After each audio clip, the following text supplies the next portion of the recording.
Hey there, tonight we're diving into the murky depths of ancient Rome's sewers, where the truth is more about dodging floods of filth than soaking in any historical grandeur. If these stories help you unwind, I'd love a quick like or subscribe, but only if they're genuinely working for you. I'm curious where in the world you're listening from, so drop your location and local time in the comments. It's amazing seeing our little community span the globe through these historical tales. Now find your comfort zone. Perhaps turn on a fan for that gentle background hum, and let's venture into tonight's story together.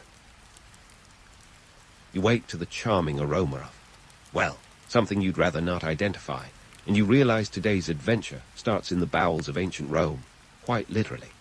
Welcome to the Cloaca Maxima, the ancient Roman sewer system, a place that's about as glamorous as a back alley dumpster during a heatwave but crucial for Rome's survival. It's around 600 BCE. And the city, with its burgeoning population, needed a solution to a problem that was, let's say, piling up.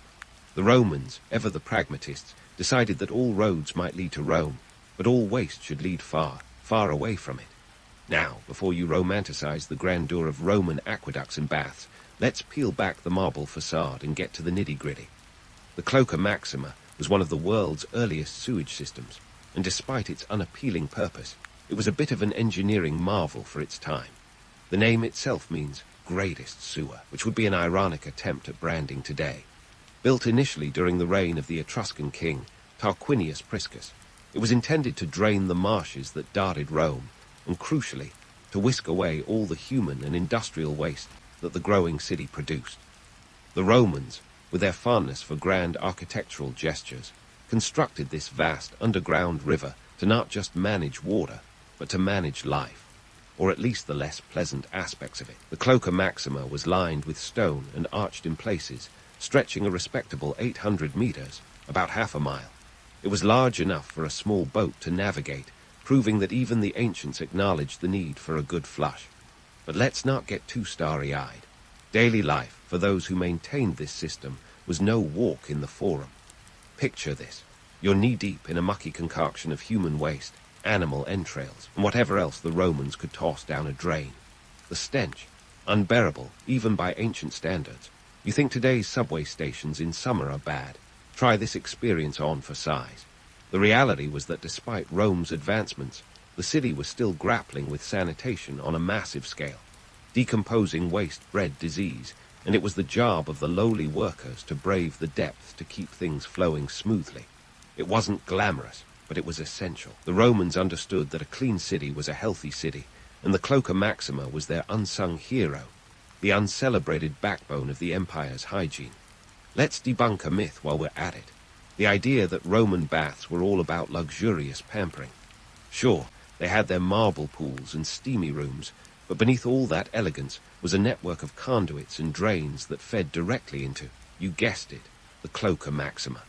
So, while you might be soaking in some lukewarm water scented with oils, just remember that it's not exactly the sterile environment that the movies like to portray. The water didn't always circulate through pristine pipes. It often shared its journey with less savory substances.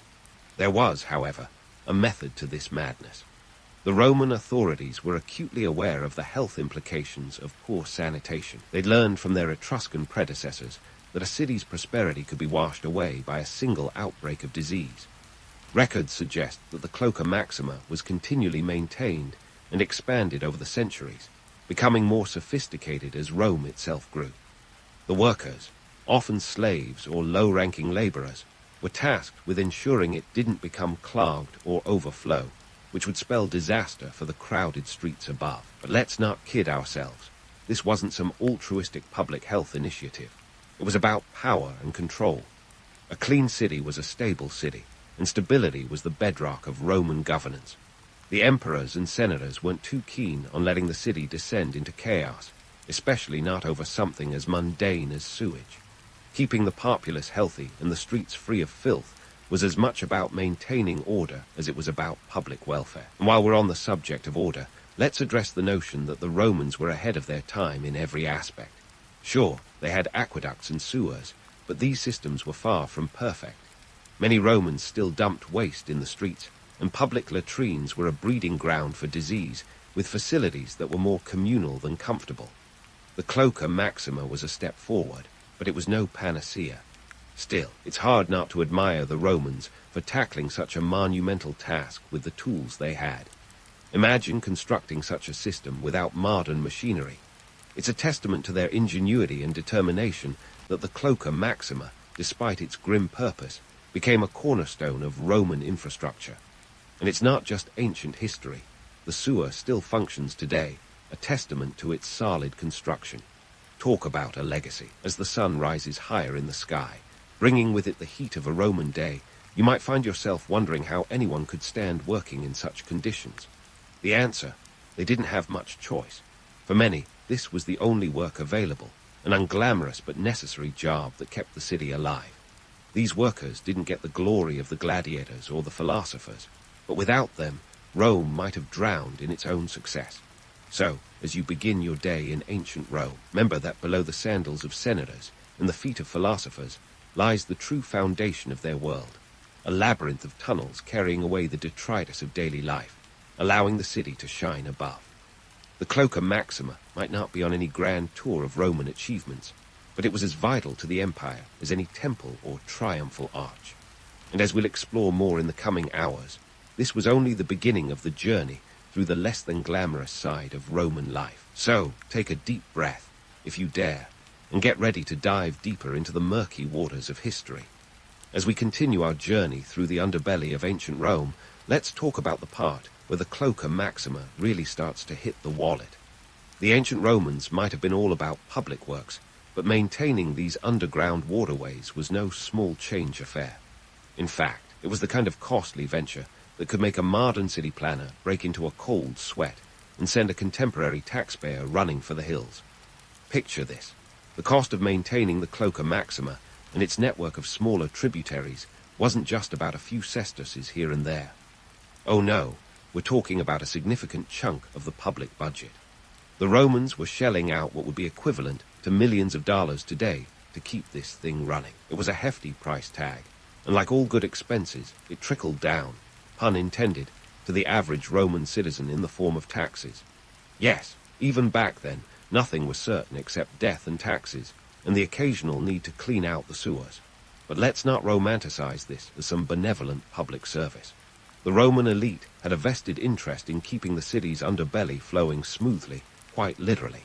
A clogged sewer system meant flooded streets, disease outbreaks, and worst of all, a disgruntled populace. And a Roman mob was about as pleasant as a toga made of burlap. So the powers that be were more than willing to pay a pretty penny to keep things, well, going down the drain. Now, who exactly was doing the dirty work here? Spoiler alert. It wasn't the senators in their pristine white togas. No, the grunt work was left to the lowest of the low, the slaves and laborers whose daily grind kept the city's heart beating.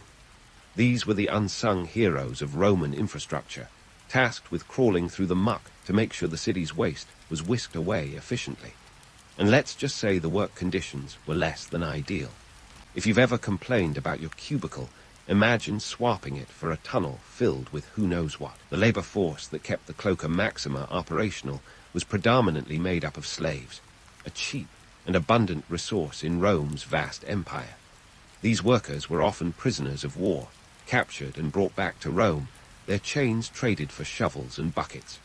It's a grim reality that the grandeur of ancient Rome was built on the backs of such individuals, their toil as integral to the empire as the marble that adorned its temples. And let's be clear, this wasn't just some part-time gig. The maintenance crew was on call, ready to dive into the depths at a moment's notice to clear blockages and repair damage. Their tools, simple hand implements, buckets and ropes, nothing like the high-tech gadgets of today. Yet somehow, they managed to keep the whole system running smoothly, a testament to their resilience and tenacity. But hold on a minute, because here's where we get to the Roman twist on down the drain. For the workers, the phrase took on a whole new literal meaning. They were the ones ensuring that everything, from discarded food to human waste, found its way out of the city. The phrase wasn't just about waste, it was about lives and the complex, often brutal, economics of survival in an ancient city. And while we're on the topic of economics, let's talk about the bigger picture. The maintenance of the Cloaca Maxima wasn't just about keeping the streets clean. It was about controlling the very fabric of Roman society. The elite knew that a city free of waste was one less likely to succumb to disease, and by extension, one less likely to disrupt the status quo. So, the investment in the sewer system was as much about maintaining power as it was public health. It was a strategic move, a calculated effort to keep the empire running as smoothly as its underground rivers. Now, let's debunk a myth or two. You might think that the existence of such an advanced sewer system meant that all Romans were living in sanitized bliss. Not quite. While the Cloaca Maxima was indeed a marvel, sanitation in Rome was still a mixed bag. Public latrines, though connected to the sewer, weren't exactly the height of hygiene. Communal in nature, they often lacked privacy and were potential hotspots for disease. And while the elite might have had access to private facilities, the average Roman was left to navigate these public options, or worse, the open streets. But let's give credit where it's due. For all its flaws, the Cloaca Maxima was a monumental achievement in urban planning. It showcased the Romans' ability to think long-term, to anticipate the needs of a growing city, and address them with practical solutions. And while the methods might have been harsh, they were undeniably effective. The sewer system not only kept Rome functioning, but also served as a model for future civilizations, a testament to the enduring legacy of Roman engineering. As we make our way through this labyrinth of history, it's clear that the story of the Cloaca Maxima is more than just a tale of waste management. It's a narrative of power, economics, and human ingenuity. It's about the people who labored in the shadows to keep the empire's streets clean and its citizens healthy. And it's a reminder that beneath the marble and grandeur of Rome lay a network of tunnels that, while not as celebrated as the Colosseum or the Pantheon, were every bit as crucial to the city's survival. So, as you ponder the economic and social implications of Rome's underground rivers, remember that this was more than just a sewer system. It was a reflection of the empire itself, complex, ambitious, and built on the backs of those who were often unseen and unheard. And as we continue our exploration, there's much more to uncover about this hidden world beneath the Roman streets. Stay tuned, because the journey is far from over, and the next chapter promises more twists, turns, and of course, a fair share of muck. Now that we've waded through the murky waters of Roman engineering, let's climb out of the sewers and stroll through the bustling streets of ancient Rome. Picture yourself as a Roman citizen. It's not just sandaled feet and togas flapping in the forum's breeze. It's a daily dance with the city's sewage system, a reality far from the marble-coated fantasy Hollywood loves to peddle. The average Roman's day might start with a quick visit to the public latrines, which were about as private as your neighbor's open-air patio. These communal facilities, or forici, lined Rome's streets and were buzzing with as much gossip as the local tavern. Unfortunately, they offered little in the way of sanitation. Imagine a long bench with strategically placed holes over a trench connected to, you guessed it, the Cloaca Maxima. A sponge on a stick, or tersorium, functioned as toilet paper, shared among users like a hot potato you'd rather not hold. It's a system that screams, bring your own. But alas, hygiene wasn't exactly top of mind when prioritizing public amenities. Now, onto the political stage, where those in power were making the sewers work harder than a gladiator on a double shift. Enter Augustus, Rome's first emperor, who turned the sewer system into a masterclass in public relations. Augustus knew that a clean city equaled a happy citizenry, or at least a less revolting one. He embarked on a massive overhaul of the Cloaca Maxima as part of his larger agenda to beautify Rome. This wasn't just about keeping the streets clean. It was a strategic move to solidify his reign. Augustus understood the ancient political adage, keep the people's streets free of filth, and they might just look the other way when your policies stink. In 33 BCE, Augustus appointed Marcus Agrippa, his right-hand man, as aedile, kind of ancient sanitation czar. Agrippa had the unenviable task of ensuring that Rome's sewers didn't back up and turn the Forum into a more unpleasant version of Venice. With a budget that would make today's civil engineers drool, Agrippa expanded the sewer network and even dared to add a few fountains for good measure. Talk about a splashy debut. But behind this facade of civic duty was a theater of political maneuvering. By associating himself with public works, Augustus crafted an image of himself as the benevolent ruler. one who not only built Rome, but also kept it from drowning in its own excess. It was an emperor's version of I'm just like you, but with better plumbing. His construction spree was less about altruism and more about anchoring his legacy in the very foundations of Rome. And let's not ignore the societal hierarchies that were as entrenched as the sewers themselves. While Augustus and his cronies were basking in the glory of their public works, the everyday Romans were left to navigate a city where class determined your access to cleanliness. The elite, with their private baths and latrines, were spared the indignities of the forichy. Meanwhile, the lower classes juggled their health with their dignity, often failing to secure either. But perhaps the most telling aspect of this grand sewer narrative is how little things have changed. Fast forward to today, and urban centers still grapple with infrastructure challenges that would make even Agrippa wince. Modern cities, from New York to Mumbai, face the same fundamental issues: how to balance infrastructure with burgeoning populations. Rome's ancient sewers serve as a reminder that while technology may have advanced, the basic human need for sanitation remains a constant headache.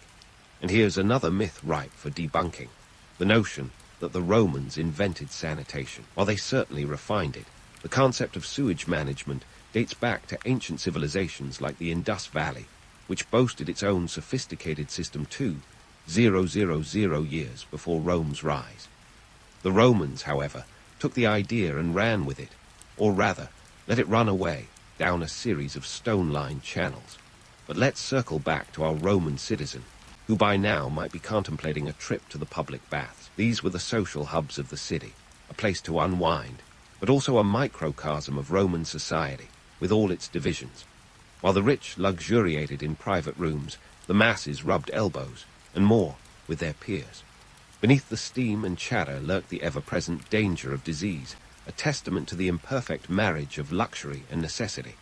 Yet, for all its flaws, the Roman approach to public works was undeniably ambitious. They understood that a well-managed city was a thriving city, and they poured resources into their infrastructure with a zeal that modern city planners might envy.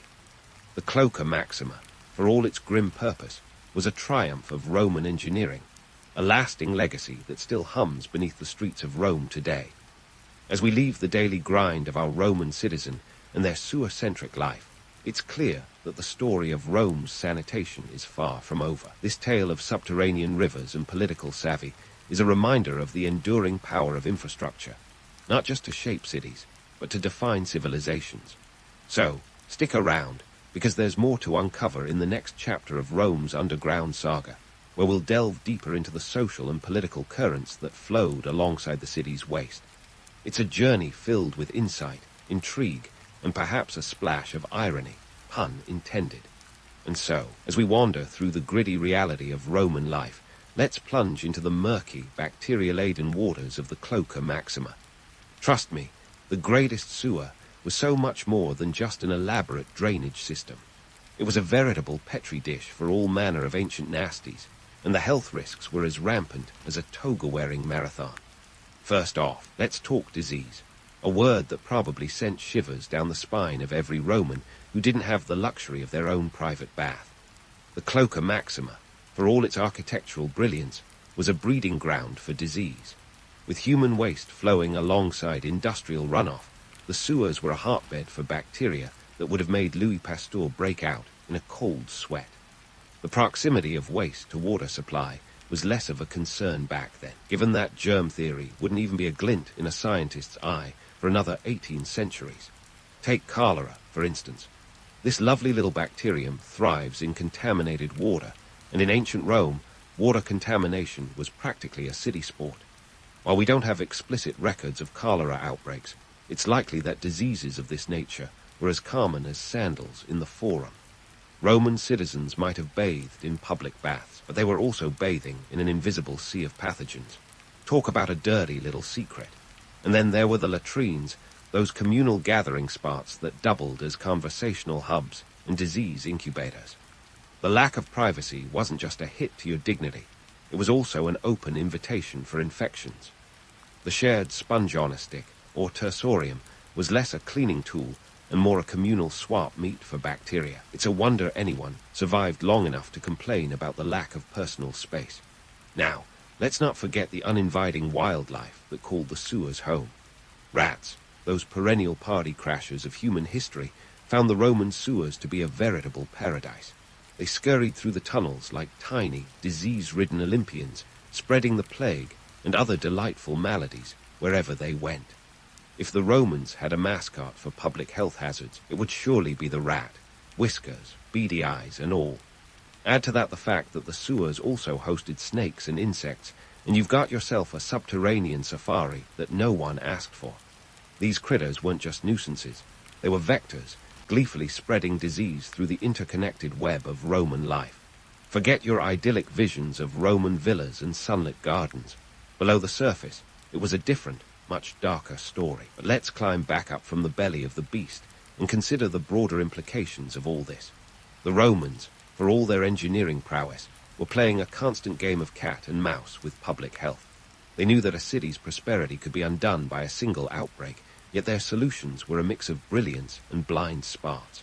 They didn't have the luxury of modern sanitation or antibiotics, but they did understand one crucial truth: control the sewers. You control the city.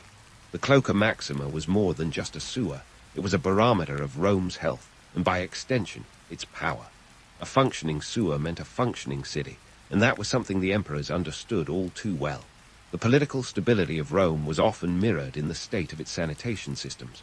When the sewers were neglected, chaos was never far behind. It was a grim balancing act, keeping the waste flowing to keep the peace. Now, let's talk about the unsung heroes in this saga. The sanitation workers who toiled in the depths, keeping the city's waste from rising to the surface.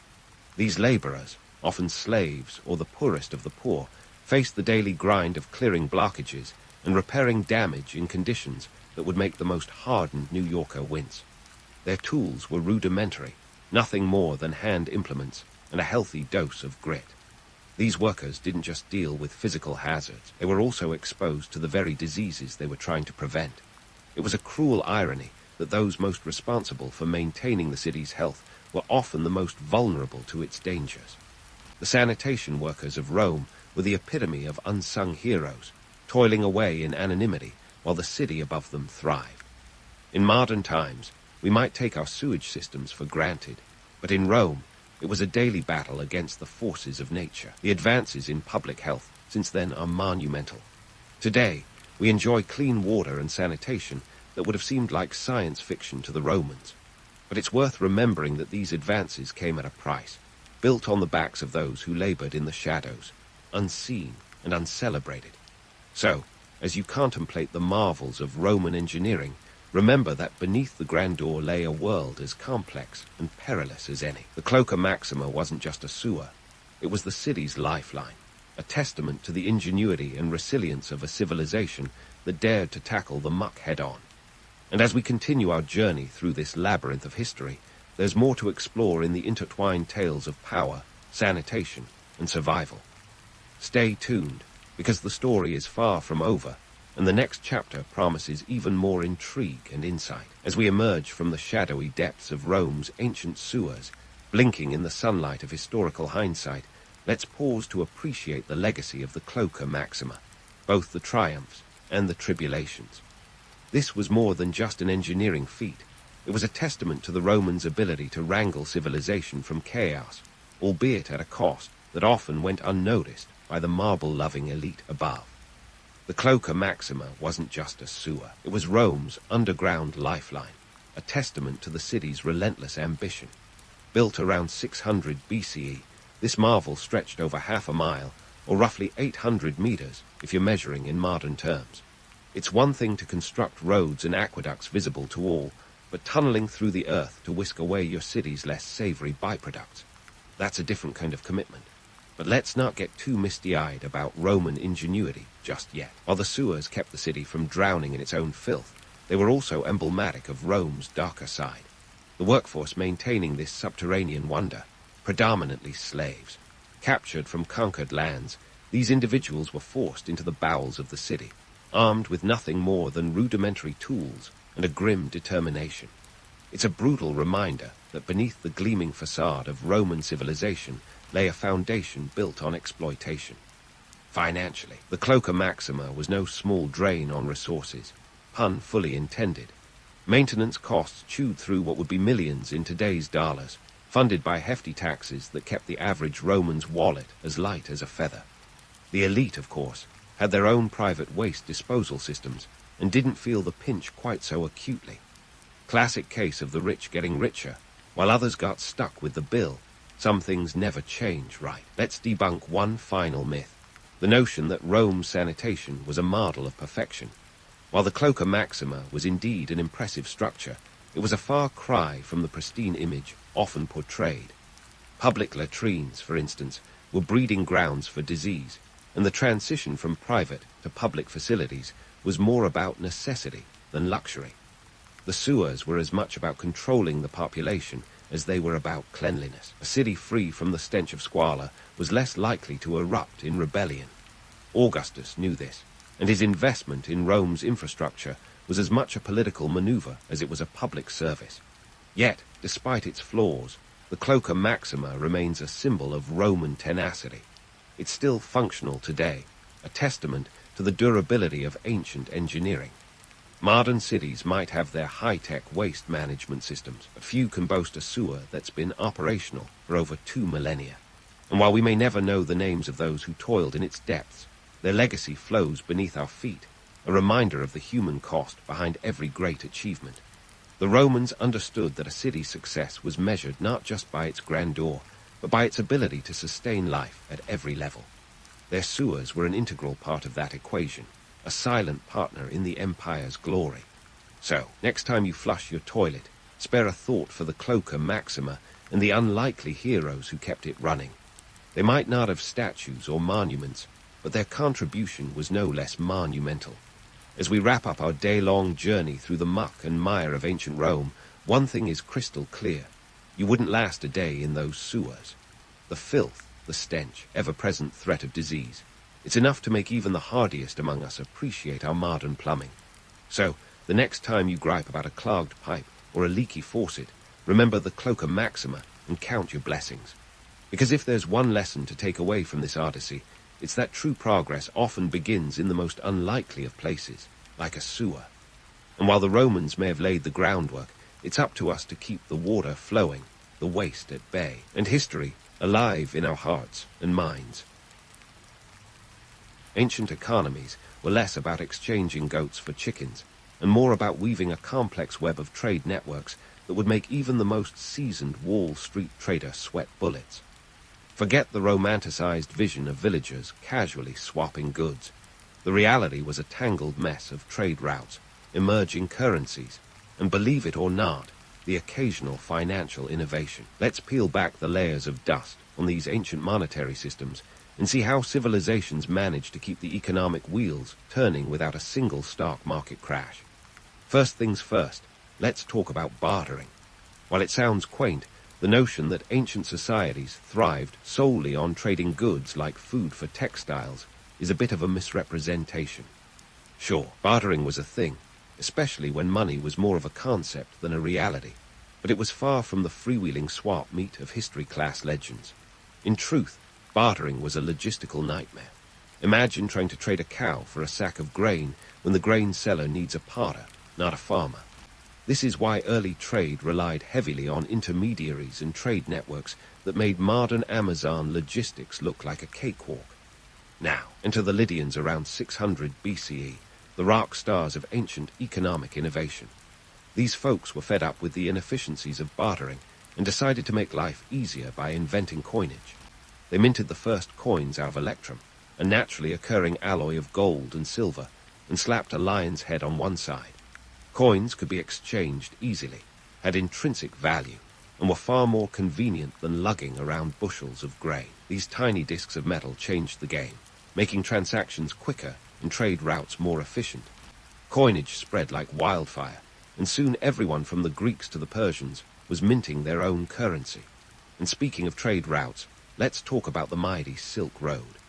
Spanning over 4,000 miles, this was the original global trade network, connecting the Han Dynasty in China with the Roman Empire and everything in between. It wasn't just silks making the journey. Spices, precious stones, and even ideas traveled those dusty paths. The economic implications were massive. Cities along the route flourished, becoming wealthy hubs of commerce and culture. But it wasn't all caravans and prosperity. The Silk Road was also a highway for less desirable exchanges, like diseases and the occasional banditry. Yet, it served as the economic backbone of the ancient world, a testament to humanity's relentless drive to connect and trade. As we dig through history, it's crucial to debunk the myth of the simple barter economy. Ancient civilizations were innovative economic powerhouses, laying the groundwork for modern trade and finance. They didn't just toss coins around for fun. They laid the foundation for everything from international trade agreements to monetary policy. In short, these were not the ancient economies you read about in fairy tales, but rather complex systems that modern economists would tip their hats to. So, next time someone tries to sell you the idea of the idyllic barter system, remind them of the Lydians and their coinage epiphany, or how the Silk Road was less a scenic route and more a bustling artery of ancient commerce. Behind every historical legend lies a gritty reality, one that's far more fascinating than fiction. Now, let's shift gears from the economic juggernauts of ancient times to their political landscapes, where power wasn't just a throne you sat on, but a complex game of chess played on a grand scale. First up in our ancient political lineup is the Roman Empire, a civilization that knew a thing or two about administration. These guys turned bureaucracy into an art form that would make even the most seasoned civil servant break into a cold sweat. Roman Empire, at its zenith, spanned 3 continents, Europe, Asia, and Africa. We're talking over 2 million square miles of imperial real estate. Now, ruling that much land wasn't just a matter of sending out a few scrolls and hoping for the best. The Romans had a highly sophisticated system of government that was, frankly, a marvel of organization. They had to keep the provinces in line, manage resources, and of course, collect those all-important taxes. That meant roads, lots of roads, 250,000 miles of them to be exact. These roads weren't just dirt paths either. They were engineering masterpieces, complete with drainage systems and mile markers. You could say Rome was the original all roads lead to setup. But here's where it gets interesting. Maintaining this vast infrastructure cost a pretty penny, or rather, a sestrius, the Roman silver coin. The expense was so hefty that the term tax hike probably originated here. We're talking about a financial burden that could make the modern national debt look like pocket change. And heaven forbid you were a provincial governor who let the roads fall into disrepair. You'd be summoned to Rome faster than you could say, Senatus Populusque Romanus. Now, let's glide over to the east, where the ancient Chinese empires were giving the Romans a run for their money in the administration department. Take the Han Dynasty, for example, which reigned from 206 BCE to 220 CE. These guys took bureaucracy to a whole new level, creating a civil service system that was essentially the Ivy League of ancient times. Candidates had to pass rigorous examinations to prove they were worthy of serving the emperor. It's like the SATs, but with more calligraphy and no student loans. The Han Dynasty was all about efficiency, with a centralized government that could put a Swiss watch to shame. They divided the empire into commanderies, each overseen by a governor who reported directly to the emperor. This wasn't just micromanagement. It was a well-oiled machine that ensured the emperor's decrees reached even the farthest corners of the realm. But of course, nothing comes easy. The cost of running such a vast bureaucracy was immense, with tax collections rivaling those of the Romans. The Han government had to strike a delicate balance between keeping the empire running smoothly and avoiding the wrath of overtaxed citizens. And let's not forget the paperwork. Oh, the paperwork. Chinese bureaucrats were buried under stacks of bamboo slips and silk scrolls, documenting everything from grain yields to military conscriptions. It was a paper trail that would make even the most patient accountant weep. But for all the red tape, the system worked, creating a legacy of governance that influenced countless generations. Speaking of legacies, both the Roman and Chinese empires left behind political blueprints that still resonate today. The Romans laid the groundwork for modern legal systems, with concepts like innocent until proven guilty still echoing in courtrooms across the globe. Meanwhile, the Chinese civil service system became the model for merit-based governance, inspiring future generations to value competence over aristocracy. But let's not sugarcoat it. These empires weren't just exercises in political utopia. They were built on the backs of countless laborers, soldiers, and slaves. The roads might have been paved with ambition, but they were also paved with the sweat and toil of those who never saw the glory. It's a harsh truth that lurks behind the romantic facade of empire building. In the end, the political landscapes of these ancient empires were as complex and multifaceted as a Byzantine mosaic. They were worlds where power was wielded with both finesse and brutality, where the art of governance was a double-edged sword. As we peel back the layers of history, it becomes clear that the true story of these empires is one of both grandeur and grit, a tale as old as time, yet as relevant as today's headlines. And so, as we continue our journey through the annals of history, remember this. Behind every grand empire lies a tangled web of politics, power, and the relentless march of bureaucracy. It's a saga that continues to unfold, one page at a time. And speaking of sagas, let's dive headfirst into the not-so-egalitarian social structures of the ancient world, a place where your social status was as rigid and unforgiving as a marble statue. Forget the warm, fuzzy idea that ancient communities were conveyor circles of fairness and equality. Nope, think more along the lines of a high-stakes game of Monopoly where go to jail was a permanent condition for most. Let's start with ancient Egypt, the land of pharaohs, pyramids, and, let's be honest, a class system as steep as the Great Pyramid of Giza itself. At the top of the social pyramid sat the pharaoh, who wasn't just a king but a living god. Below him were the priests and nobles, who managed temples and estates with a flair that would make modern CEOs nod in approval. These elites lived in sprawling villas with gardens, not unlike the real estate portfolios of today's billionaires. Their diets were rich and varied, featuring meats, fish, and a veritable cornucopia of fruits and vegetables. Think of it as an ancient Whole Foods, minus the price tag. Meanwhile, the scribes and artisans, considered the ancient middle class, had a slightly cushier life than the rest. These were the folks who could read and write, skills as rare and prized as a unicorn in a haystack. They recorded everything from tax records to poetry, and their ability to wield a stylus made them indispensable. But let's not get carried away. Their lives were still tightly controlled by the state. And then there were the peasants and laborers, the real backbone of Egypt's grandeur. These people, mostly farmers, lived in mud brick houses that were about as comfortable as they sound. Their diet was mostly bread, onions, and beer. Yes, beer was a dietary staple, which might explain how they managed the back-breaking work. They toiled on the land during the farming season and were often drafted to build those massive stone tributes to the pharaohs during the off-season. Talk about a rough gig. Forget weekends, these folks barely had time to catch their breath. Now, if you think that sounds tough, wait until we get to ancient Rome. Here, the class divisions were as clear as a Roman aqueduct. At the top were the patricians, the elite aristocratic families who wielded power and influence like a well-honed gladius. They lived in opulent domus, complete with atriums and frescoed walls that would make any interior designer swoon. Their banquets were legendary, featuring exotic delicacies like flamingo tongues and dormice stuffed with nuts, proving that culinary excess is as old as civilization itself. Below them were the plebeians, the common folk who made up the majority of Rome's population. They lived in cramped, insulae, multi-story apartment buildings that were fire hazards waiting to happen. These apartments were notorious for their poor construction and lack of amenities, with sanitation that would make a modern health inspector faint. The plebs' diets were heavy on grains and legumes, with meat being a rare treat, unless you count the occasional rat that scurried through their quarters. And let's not forget the slaves, who were considered property rather than people. They could be found everywhere, from the grandest villa to the humblest farm, performing the labor that kept Rome running.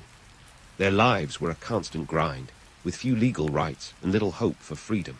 Yet, in a bizarre twist of fate, some slaves could actually climb the social ladder if they were skilled or lucky enough to earn their freedom and a patron's favor. Picture it as the most cutthroat internship program in history.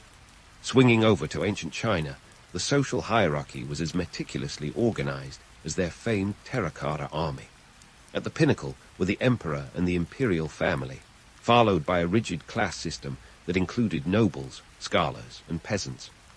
The scholars, known as the literati, were the intellectual elite, holding government positions that required them to pass rigorous exams. These exams were no walk in the park.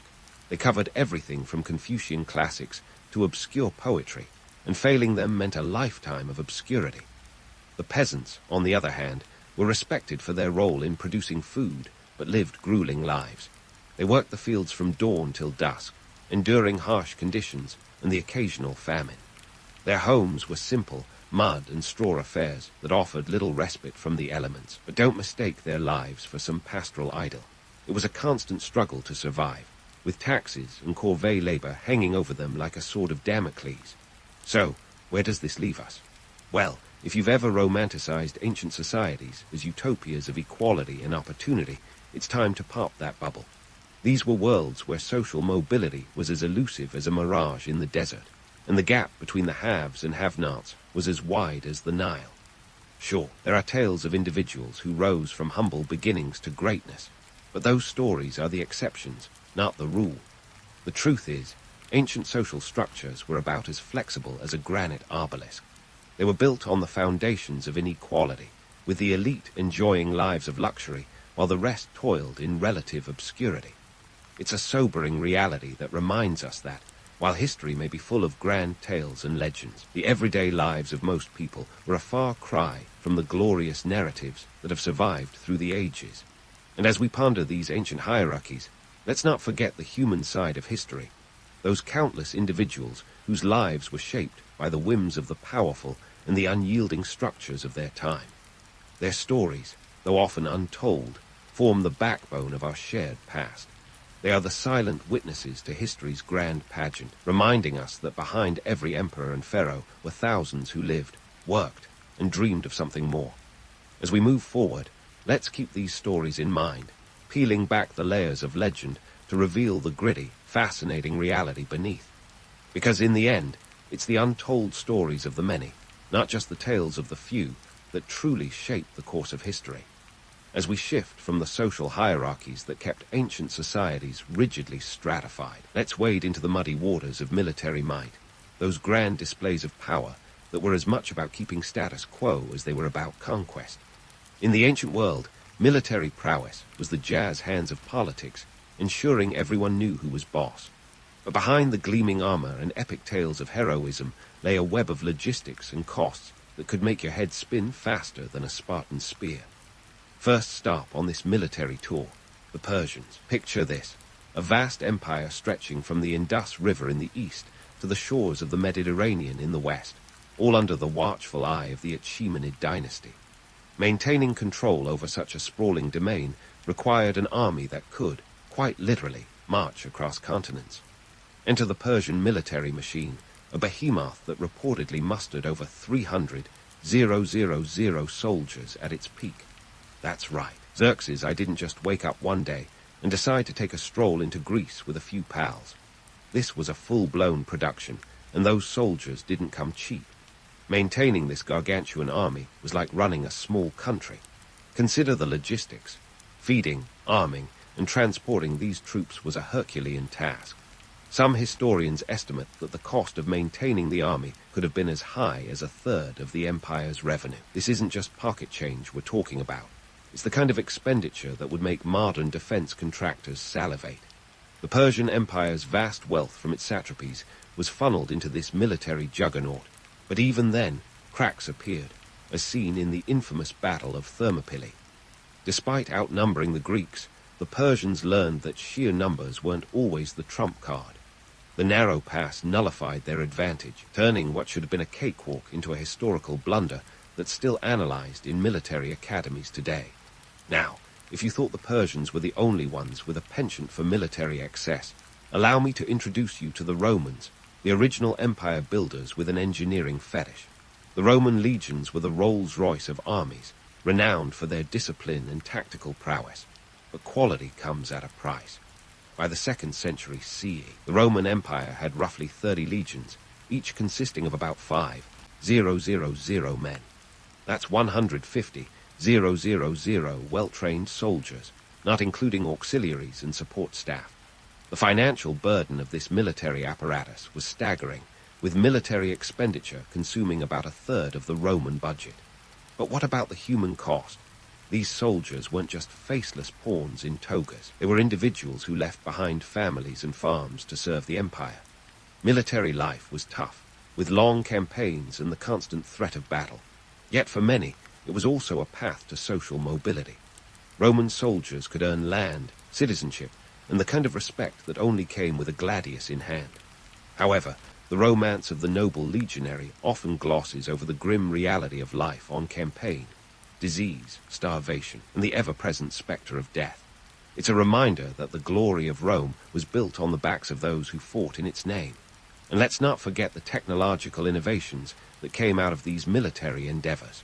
Take, for instance, the Roman ballista, a weapon that launched projectiles with deadly accuracy. Think of it as the ancient world's version of artillery, capable of hurling stones and bolts over significant distances. Or consider the Greek phalanx, a formation that turned hoplites into an impenetrable wall of shields and spears. These innovations weren't just about winning battles. They were about maintaining an edge in a world where power was constantly contested. But not all military ventures were success stories. For every triumph, there was a Waterloo, a moment where overconfidence met its match. Take the ill-fated Sicilian expedition of 413 BCE, where Athens, at the height of its power, attempted to conquer Syracuse. What began as a bold move ended in disaster, with the Athenian fleet decimated and their forces captured. The economic and human toll was immense, contributing to Athens' eventual downfall in the Peloponnesian War. So, when we talk about ancient warfare, let's strip away the romantic veneer and look at the raw, unvarnished truth. War was, and always has been, a messy, costly affair. It's easy to get swept up in tales of heroism and glory, but the reality was often far grittier.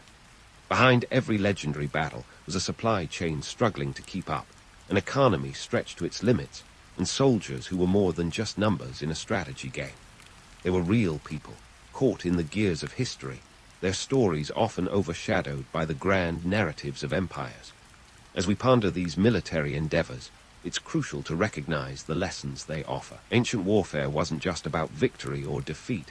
It was about the strategies, the innovations, and the human spirit that drove these campaigns. And as we continue our journey through history, remember this: the legends of old are just the tip of the iceberg. Beneath the surface lies a world of complexity and consequence, a world that continues to shape our understanding of power and conflict. And speaking of power, let's not forget the role of leadership in these military sagas. Empires rose and fell on the decisions of their leaders, whose egos were often as large as their armies. But that's a tale for another time, as we continue to unravel the intricacies of ancient history. Stay tuned for the next chapter in this grand narrative, where we'll delve deeper into the political machinations and personal ambitions that steered the course of empires.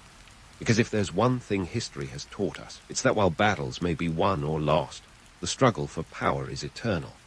As we peel back the layers of ancient warfare, we transition to the cultural legacies that have endured, like a fine wine aged in the dusty cellars of history.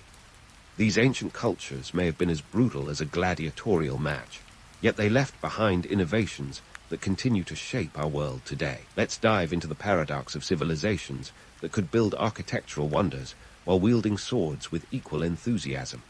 First up on our cultural scavenger hunt, riding systems. Imagine a world where communication was limited to grunts and gestures. Sounds like a prehistoric nightmare, right? Thankfully, riding systems evolved, turning human expression into something more sophisticated than a game of charades.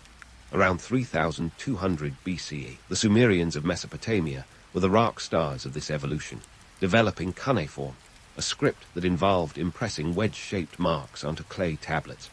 This wasn't just a fancy way to jot down grocery lists. It was the foundation of recorded history, enabling everything from legal codes to epic poetry.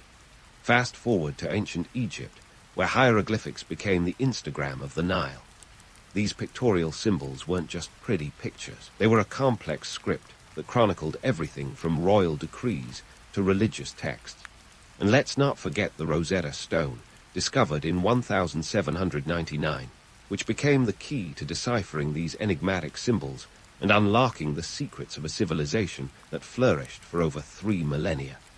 Meanwhile, in China, the Shang dynasty was busy developing one of the world's oldest continuous writing systems around 1200 BCE. This script, etched onto oracle bones, was the precursor to modern Chinese characters. It wasn't just about divination. It laid the groundwork for a rich literary tradition that would inspire generations of poets, philosophers, and scholars. But writing wasn't the only area where ancient cultures flexed their intellectual muscles. Let's talk science and math.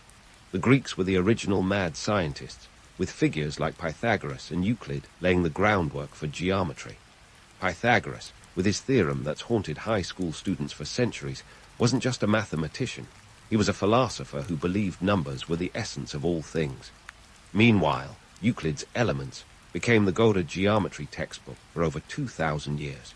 And let's not forget Archimedes, who, legend has it, ran naked through the streets of Syracuse shouting, "Eureka!" after realizing he could measure volume by water displacement. Talk about making a splash in the scientific community. Swinging back to the east, the ancient Chinese were no slouches in the innovation department. The Han Dynasty gave us the seismograph, an early earthquake detector that could sense tremors from hundreds of miles away, and who could overlook the invention of paper around 105 CE. This was a game changer, transforming how information was recorded and communicated, and sparking a revolution in education and bureaucracy that still resonates today. But let's shift gears to something a little more aesthetic, art and architecture. The ancient world was a canvas of creativity, with each civilization contributing to the tapestry of human expression.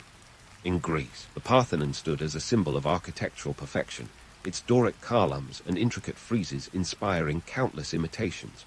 Meanwhile, the Romans, never ones to shy away from grandeur, gave us the Colosseum, a marvel of engineering, and let's be honest, a testament to humanity's fascination with violence as entertainment. The sheer scale of these projects was staggering, requiring resources, labor, and a touch of imperial hubris. The Egyptians, their penchant for monumental architecture, left us the pyramids, the ultimate status symbols. These weren't just tombs, they were declarations of divine power and engineering prowess. The Great Pyramid of Giza, constructed around 2560 BCE, remains a marvel with its precise alignment and colossal scale. And let's not forget the artistry of tomb paintings and statues, which captured the grandeur and mystique of the pharaonic world. Over in the Indus Valley, the Harappans were crafting exquisite pottery and jewelry, while their urban planning put many modern cities to shame. Mohenjo-Daro and Harappa featured grid-like streets, sophisticated drainage systems, and standardized brick sizes, a level of urban sophistication that suggests a society deeply invested in order and cleanliness. All these innovations and artistic endeavors thrived amidst societies often defined by their brutality, slavery, warfare, and rigid social hierarchies. It's a paradox that highlights the dual nature of civilization, capable of creating beauty and knowledge, yet often built on the backs of the oppressed. These ancient advancements laid the groundwork for future civilizations, setting the stage for the Renaissance, the Enlightenment, and beyond. They remind us that human progress is neither linear nor uncomplicated. It's a tapestry woven with both glory and grit. So, what would the ancients think of our modern world? Imagine a Roman legionary gawking at a skyscraper, or an Egyptian scribe flabbergasted by a smartphone. Would they be awed or appalled by our technological prowess and social complexities? Perhaps they'd marvel at our medical advancements while lamenting our continued struggles with inequality and conflict. Or maybe they'd simply be relieved that chariot traffic jams are a thing of the past. In the end, the legacy of these ancient cultures is a testament to humanity's enduring quest for knowledge and expression. They remind us that while the tools and technologies may change, the fundamental human drive to innovate and create remains constant. As we conclude this journey through the annals of history, let's carry forward the lessons of the past, recognizing the brilliance and brutality that have shaped our world. Because if there's one thing history teaches us, it's that we're all part of an ongoing story, one that's as complex and captivating as the civilizations that came before us. In the ancient hustle and bustle of Mesopotamia, you'd find a landscape not of idyllic pastoral beauty, but a gritty tableau of economic genius and everyday survival. Let's toss aside those glossy textbook depictions of Mesopotamia as some eternally sunny cradle of civilization, and instead peek behind the curtain at what really kept the gears grinding in this land of mud-brick magnificence and bureaucratic brilliance. First off, Mesopotamia was less about poetic fertile crescents and more about the hard-nosed reality of taxation, possibly humankind's oldest tradition next to storytelling. Picture a society where the invention of writing wasn't sparked by the muse of lyric poetry, but by the need to keep accurate tabs on sheep. Yep, that's right. The earliest known form of writing, cuneiform, emerged around 3200 BCE, mainly to track goods and services, reflecting a society deeply entrenched in trade and commerce. It wasn't about inscribing odes to the gods, but ensuring that what was owed was meticulously recorded. Let's talk numbers, because Mesopotamians were nothing if not precise. They operated on a base 60 numbering system, which means their math was a bit like a high-stakes game of Tetris.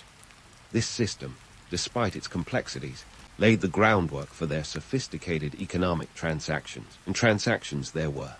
By the time of the Akkadian Empire, around 2300 BCE, trade routes were sprawling like a spider web across the known world, stretching as far as the Indus Valley, modern-day Pakistan and India, and beyond. This wasn't some backwater civilization.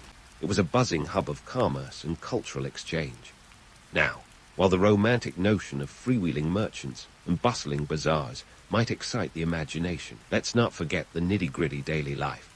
Most Mesopotamians didn't live in palatial ziggurats, but in modest mud-brick homes. These structures were practical, sure, but also prone to melting in the rain, a fact that must have made any sudden downpour a real nail-biter. And speaking of rain, the land between the Tigris and Euphrates wasn't always the verdant paradise it's often painted as. The rivers were fickle, sometimes flooding disastrously, other times barely trickling. Managing water via canals and dikes was both an art and a science, with lives quite literally hanging in the balance. Taxes in Mesopotamia were cleverly disguised as offerings to the gods, a neat trick if there ever was one. The temple was the hub of economic activity, functioning as a sort of proto-bank, where grain, livestock, and textiles were stored and redistributed. However, this religious veneer didn't make the process any less exacting. Take the Code of Ur-Nammu from around 2100 BCE, one of the earliest known law codes. It laid out penalties for tax evasion, showing that even back then, the taxman cometh, and woe betide those who tried to weasel out of their dues. But let's talk trade. Mesopotamian merchants were the original globetrotters, and they had the receipts to prove it. Records from the Assyrian trading colony in Kanesh, modern-day Turkey, detail everything from textiles to tin, with silver as the favored currency, even though it was weighed rather than minted. The value of silver fluctuated, but it remained a staple for transactions. For example, around 1800 BCE, a shekel of silver could buy you about 300 liters of barley, underscoring the importance of grain as both a commodity and a currency. Of course, all this economic activity required a certain level of social organization. Enter the scribes, the unsung heroes of Mesopotamian society. These were the folks keeping the economic engine running smoothly, trained from a young age to master the complex cuneiform script. Their job was to record everything: transactions, inventories, contracts. They were the human spreadsheets of their time, and their work was crucial for maintaining the sprawling bureaucracy. While the idea of living in a society where every transaction was etched into clay might seem a bit intrusive, it ensured a level of accountability that was surprisingly modern. And yet, despite all this sophistication, everyday life in Mesopotamia was far from glamorous. The average citizen was more likely to be involved in backbreaking agricultural labor than sipping wine at lavish banquets. The fields needed constant attention, and the unpredictability of the rivers meant that famine was always a looming threat. In short, the Mesopotamians were masters of making do with what they had, balancing the scales of survival and trade on their ability to adapt to their environment and innovate their way out of trouble. They didn't just lay the foundations for future civilizations. They did it while grappling with the same challenges we face today: resource management, economic stability, and the relentless march of the tax collector. So, Next time you hear about the cradle of civilization, remember that behind the grand narrative were real people, toiling away in mud-brick homes, furiously scribbling trade records, and occasionally cursing the skies. And speaking of skies, let's glide over to ancient Egypt, where building pyramids wasn't so much a divine act, but more like a pharaoh's version of a public works program with a dash of spiritual pizzazz. Forget about the alien architects beaming down from UFOs with blueprints in hand. The reality is both more mundane and more impressive. These were human achievements, after all, crafted by the hands of thousands of laborers, driven not by the whip of some extraterrestrial taskmaster, but by a complex web of economic and social motivations. So, let's dismantle the myth of alien assistance right off the bat. The Great Pyramid of Giza, a marvel of engineering towering at 146 meters, that's about 481 feet for those still clinging to imperial measurements, was constructed around 500 years ago. This monumental task wasn't completed by little green men, but by an estimated workforce of 20,000 to 30,000 people. These weren't slaves either, despite popular depictions. Most were seasonal workers, farmers who took up tools and traded their plows for chisels when the Nile flooded their fields. It was more of a national project than a forced labor camp. Let's talk logistics. The pyramids weren't just slapped together on a whim. No, this was a process as meticulously planned as any modern construction project, if not more so.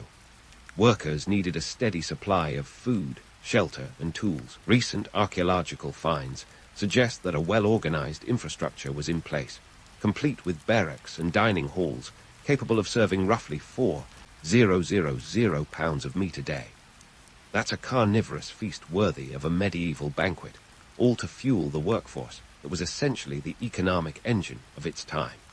It's easy to romanticize the grandeur of these stone behemoths. They were less about impressing future archaeologists and more about securing the pharaoh's posthumous VIP status. The pyramids were designed to ensure the pharaohs had a smooth ride to the afterlife, complete with all their worldly possessions. Yet these tombs were also economic stimulus projects, generating employment and redistributing wealth, albeit in a top-down, pharaoh-centric kind of way. Now, the pharaohs weren't just building pyramids for kicks. This was serious business. Take Khufu, for example, the mastermind behind the Great Pyramid. He wasn't just showing off his architectural prowess. His pyramid was a statement of power and divine right.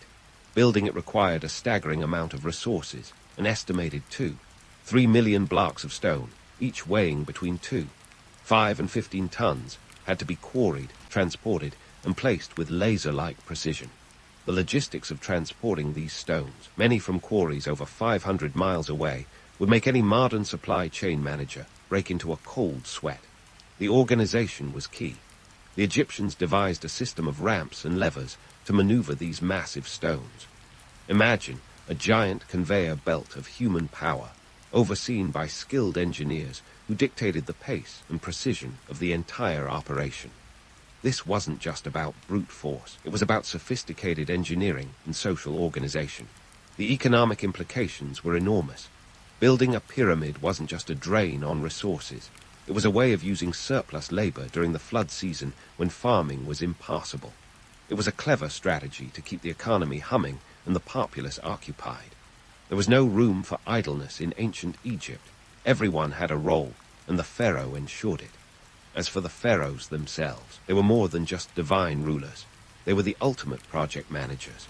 We've all heard tales of their godlike status, but these leaders were also adept at pulling the economic strings. They knew how to mobilize resources and incentivize labor, and they understood the importance of maintaining a social order that kept everything from crumbling like a poorly laid mud brick. And let's not forget about the materials themselves. Limestone for the outer casing, granite for the royal chambers. Each material was selected for its properties and sourced from specific quarries. The economics of pyramid building required meticulous planning and an understanding of logistics that rivals even modern-day projects. Of course, the allure of pyramids as divine legacies persists, and it's easy to see why. They are majestic, they are mysterious, and they seem to defy the passage of time. But at their core, they are a testament to human ingenuity and the ability to organize and execute massive projects with the resources at hand. So, The next time someone tries to tell you that the pyramids were built by extraterrestrial contractors, just smile and remember the true story.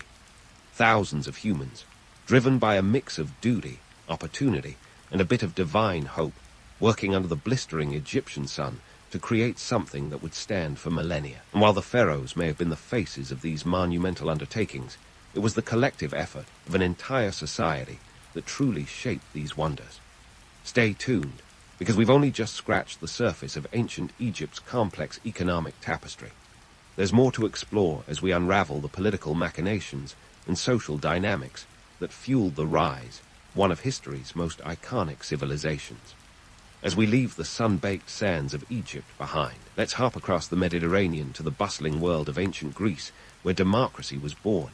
Not like Athena springing, fully formed from Zeus's forehead, but more like a slow, complicated birth with a hefty price tag. Athenian democracy, the granddaddy of all democratic systems, right? Well, sort of.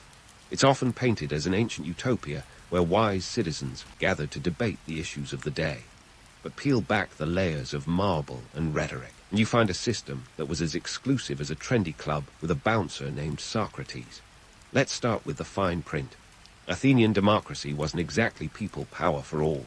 Only about 10-20% of the population had any say in the political process. That's right. Women, slaves, and non-citizens need not apply. And those who did qualify had to be male, over 18, and born to Athenian parents. So, if you were a resident alien or a woman, tough luck. It's like being invited to the world's most important meeting, but told to wait outside with the snacks. Now, about those famous gatherings at the Phoenix, where citizens debated policy. Sounds like a vibrant marketplace of ideas, right? Well, not so fast. While these assemblies were indeed a place where citizens could voice opinions, the reality was often a cacophony of shouting and persuasion tactics as subtle as a Spartan boot camp. Meetings could draw up to 6,000 citizens, and decisions were made by a show of hands, assuming you could actually see the hands amid the throng. And let's talk economics. Being a citizen in Athens came with responsibilities. Serving on juries, attending assemblies, and holding public office weren't just privileges but duties, often unpaid. This civic engagement was great for those with a bit of leisure time and cash to spare. But if you were a farmer or craftsman, taking a day off to participate could mean missing out on your daily bread. Speaking of bread, let's head to the Agora, the beating heart of Athens. It was more than just a marketplace. It was the economic and social hub. Here, philosophers philosophized, merchants haggled, and politicians schemed. It was a place where olive oil, wine, and wisdom flowed freely. But don't be fooled by the romantic vibe. This was a cutthroat economic battleground. For many Athenians, mere survival depended on navigating the Agora's crowded stalls and fluctuating prices. Now, let's shift gears to those toga-wearing thinkers. Socrates, the proverbial gadfly of Athens, is often painted as the wise, misunderstood sage. But he wasn't just about asking annoying questions and sipping hemlock. He was a social critic who poked and prodded at the Athenian status quo, which didn't always make him popular at dinner parties. He never wrote a word himself, leaving us to rely on accounts from his star pupil, Plato, who may have put a bit of a shine on old Socrates' legacy. Socrates' method of relentless questioning, known as the Socratic method, was less about imparting knowledge and more about exposing ignorance. It was a bit like being on the receiving end of a relentless cue, and a session where the only prize was a deeper awareness of your own cluelessness.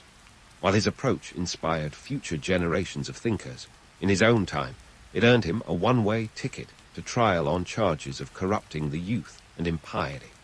Not exactly the best way to win friends and influence people.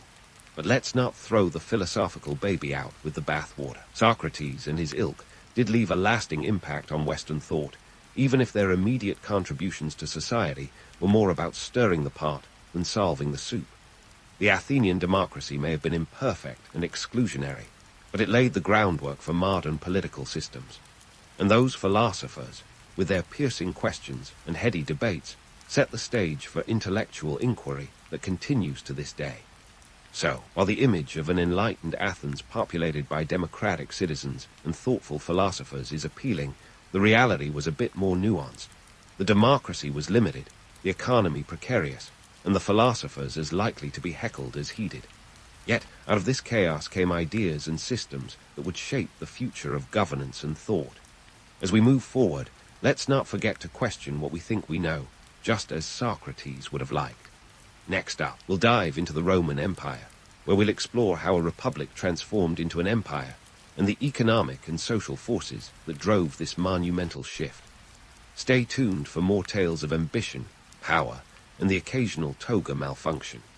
As we gear up for our Roman escapade, let's talk about how a bunch of toga-clad politicians morphed a republic into an empire faster than you can say, Veni, Vidi, Vici. The Roman Empire didn't just happen overnight, with Julius Caesar striding across the Rubicon like a man with a plan. Spoiler, he was. Nope, this was a process ripe with economic machinations, social engineering, and a military budget that could make even the Pentagon blush. First, let's dive into Rome's economic strategies. Rome wasn't built in a day, but it sure was funded by one. The empire ran on a complex system of taxation and trade, talking about an empire that, at its peak around 117 AD, stretched over 5 million square kilometers. That's like trying to manage the world's largest pizza party without a single spreadsheet. The economy was underpinned by agriculture, with grain from Egypt acting as Rome's breadbasket, literally. If you were a Roman citizen, you might have gotten your daily bread from the state, a policy known as the grain dole. Forget universal basic income. This was universal basic carbs. But let's not sugarcoat, or rather, breadcoat. Rome's economy was heavily reliant on conquest. Every new land brought new resources and new people, often in chains. Slavery was a cornerstone of the Roman economy, with an estimated 1/3 of the population in Italy being enslaved by the 1st century BCE.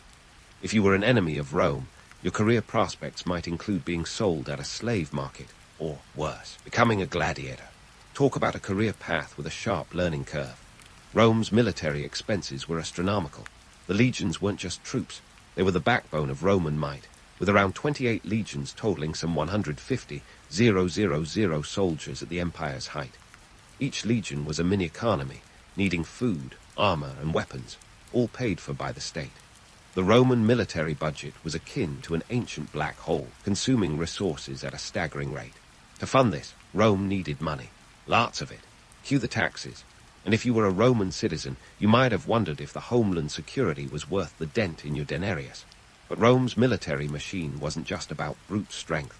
It was about strategic brilliance and engineering marvels. Roman roads, for instance, were the original highways, stretching over 400,000 kilometers. These roads weren't just for the casual Sunday chariot ride. They were vital for moving troops and goods swiftly across the empire. It's no wonder the saying, "All roads lead to Rome," was less a boast and more an infrastructure report. Now, onto the social policies. The Romans were nothing if not pragmatic. Social order was maintained through a network of patronage and citizenship. Rome offered full citizenship to the people of conquered lands, a shrewd move that kept the peace and expanded the empire's influence. This policy was like handing out frequent flyer miles. It kept everyone invested in the Roman brand. However, the myth of Rome as the eternal city often glosses over some gritty details. Sure, the empire was vast and influential, but it was also a ticking time bomb of overextension. The farther Rome's borders stretched, the harder it became to manage. By the 3rd century AD, the empire was straining under its own weight.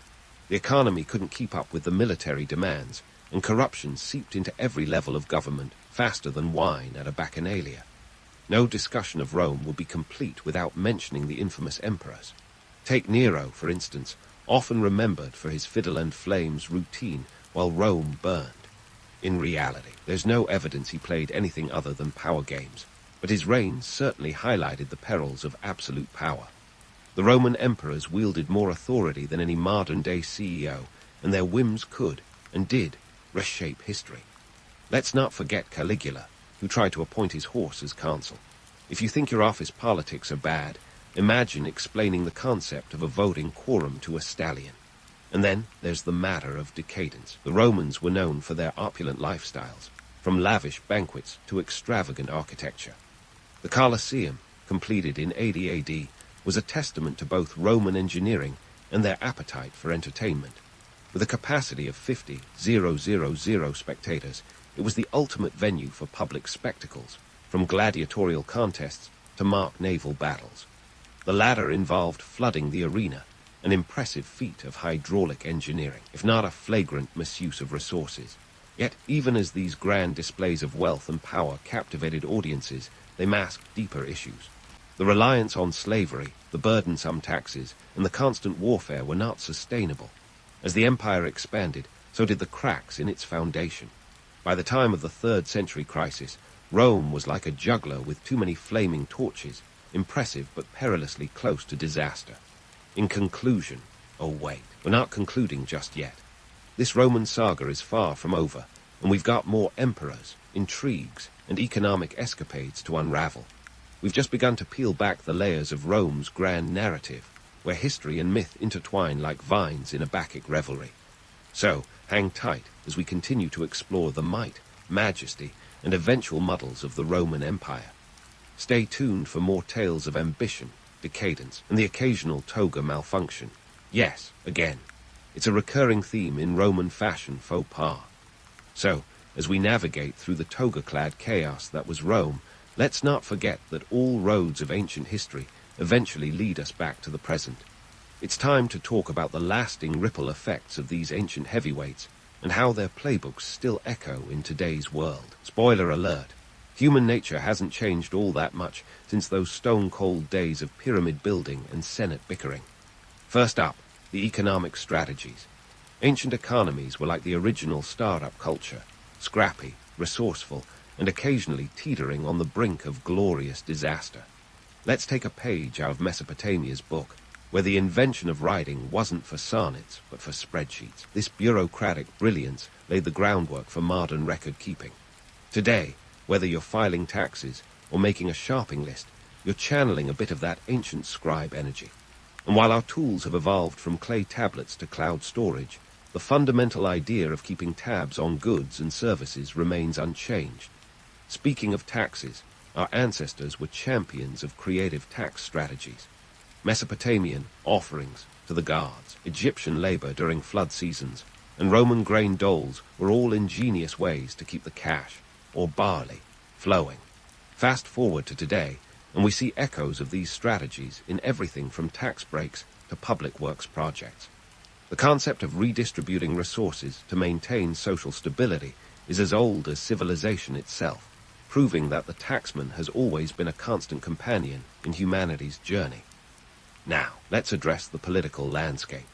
The Athenians' version of democracy, while elitist by today's standards, introduced the radical idea of rule by the people, or at least some of the people. It's this notion of citizen participation and civic duty that underpins modern democratic systems. Yes, back then, you might have needed to be a free male citizen to cast your vote, but the seeds of representative governance were sown on the rocky slopes of the Phoenix. Today, the global spread of democratic ideals owes much to that Athenian experiment, even if our iterations have thankfully widened the guest list. And then there's the Roman Empire, that colossal juggernaut of ambition and engineering.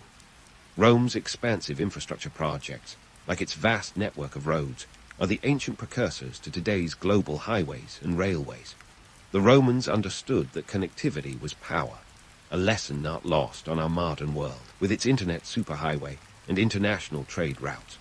The empire's emphasis on citizenship and legal rights also laid the foundation for modern concepts of nationality and legal frameworks, proving that Rome wasn't just about bread and circuses.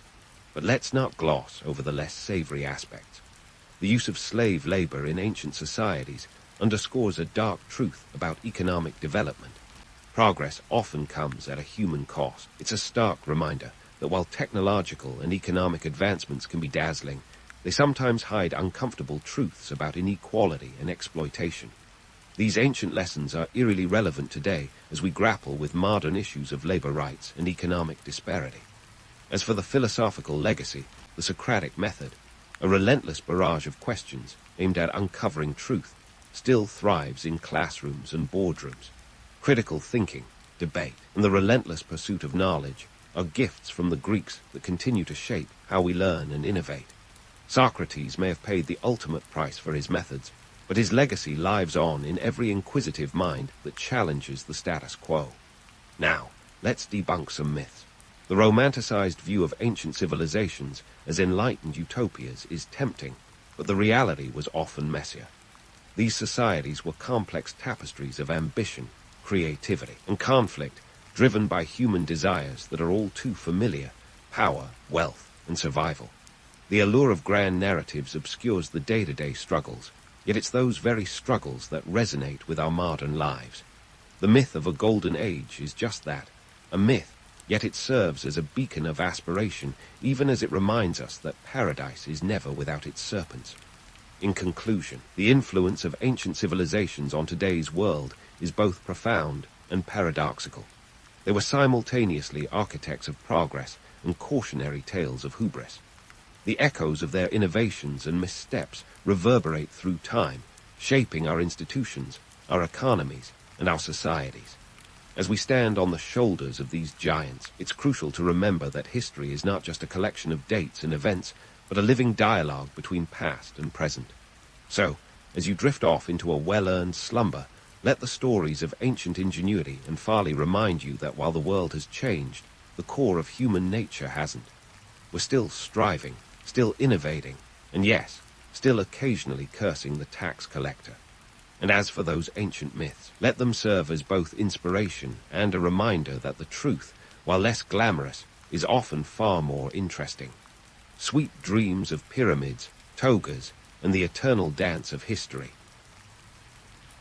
The year is 476 AD, and Rome, the once mighty juggernaut of the ancient world, just learned what it means to be ghosted by history. Picture the scene. Odoacer, a Germanic chieftain with a name that sounds like he moonlights as a heavy metal drummer, has just dethroned Romulus Augustulus, the last Roman emperor of the West. It's the kind of power move that leaves a lasting impression, like finally unsubscribing from that newsletter you've been ignoring for years. But before we pop the proverbial champagne cork on the fall of Rome, let's dig into what really went down. First off, let's address the elephant, or rather, the Visigoth, in the room. This wasn't just a case of hordes of barbarians storming the gates like a horde of Black Friday shoppers. Sure, it makes for a dramatic story. Total strangers crashing the party, eating all the hors d'oeuvres, and making off with the silverware. But the truth is far more nuanced, and dare I say, bureaucratic. Rome's collapse was less of a dramatic swan dive, and more of a prolonged belly flop, complete with economic woes and political blunders. Let's start with the economy, which, much like a modern-day student loan, was an absolute nightmare. By the 3rd century AD, Rome was already feeling the pinch. Inflation skyrocketed like a caffeinated squirrel, and currency devaluation was rampant. Imagine a denarius having the purchasing power of a slice of stale bread. By 301 AD, Emperor Diocletian attempted a Hail Mary with his edict on maximum prices, trying to control prices like a parent setting a curfew. Spoiler alert, it failed spectacularly. The market simply laughed in the face of this top-down decree, and what followed was a black market boom that would make even the wildest Wall Street brokers blush. Then there's the small matter of political chaos. Rome's leadership during its twilight years resembled a game of musical chairs, except the chairs were on fire, and everyone was blindfolded. Between 235 and 285 AD, a period charmingly known as the crisis of the 3rd century, Rome cycled through over 20 emperors. That's one emperor every 2.5 years. Just enough time to redecorate the palace, and maybe launch an ill-fated military campaign or two. Many of these emperors met grim ends, often at the hands of their own troops. Talk about a toxic work environment. Now, let's circle back to the barbarians. While the Germanic tribes did indeed play a role, they were more like opportunistic vultures feasting on a carcass than the hunters who made the kill. By the time Odoacer took the stage, Rome had already been outsourcing its military muscle to these same tribes for decades. The irony: Rome was paying the very people who would eventually take them down. It's like hiring a cat to guard your fish tank. What could possibly go wrong? Amidst all this, lead poisoning deserves a mention, not because it single-handedly brought Rome to its knees, but because it played a subtle, insidious role. Roman aqueducts, celebrated marvels of engineering, were often lined with lead pipes. Combine that with a penchant for lead-infused drinking vessels, and you have a recipe for cognitive decline, one goblet at a time.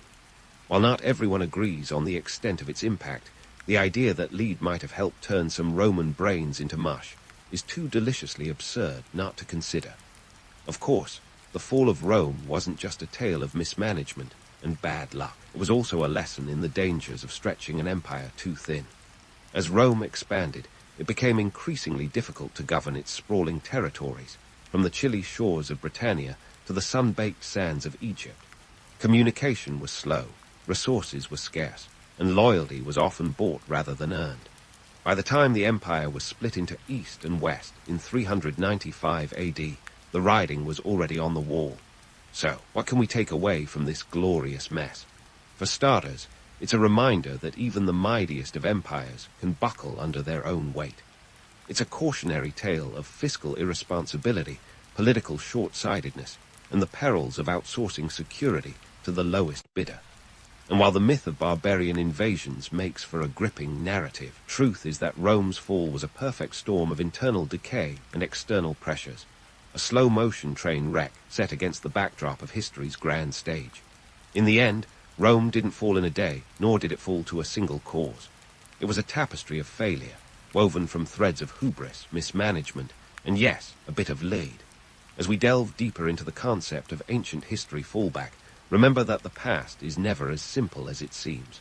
So buckle up, because the ride through history's greatest hits is just getting started. And speaking of grand stages, let's take a detour from the Roman wreckage and head over to the sandy realms of Egypt, where the Nile wasn't just a river, but the lifeline of an entire civilization. You see, for the ancient Egyptians, the annual flooding of the Nile wasn't just another soggy inconvenience like an unexpected rainstorm during your beach holiday. Oh no, it was the kind of event that could either bless you with a bumper crop or leave you praying to your gods while eating last year's leftovers. Picture this. The Nile did its thing every year, rising like clockwork, or at least it was supposed to. This inundation would leave behind rich, fertile silt perfect for growing crops. It was like Mother Nature's way of saying, here, have a bumper harvest on the house.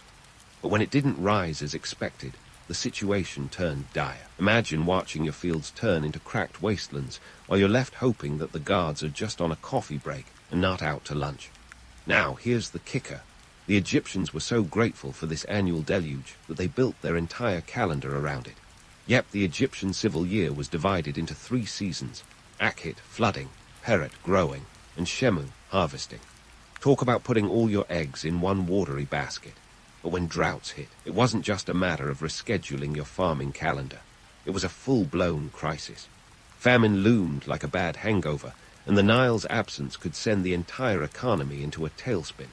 And to the gods, those celestial characters who were supposed to keep the waters flowing and the crops growing.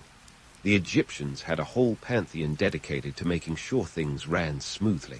But sometimes, it seems, these deities were more like the flaky friend who promises to bring the drinks to the party and then shows up empty-handed.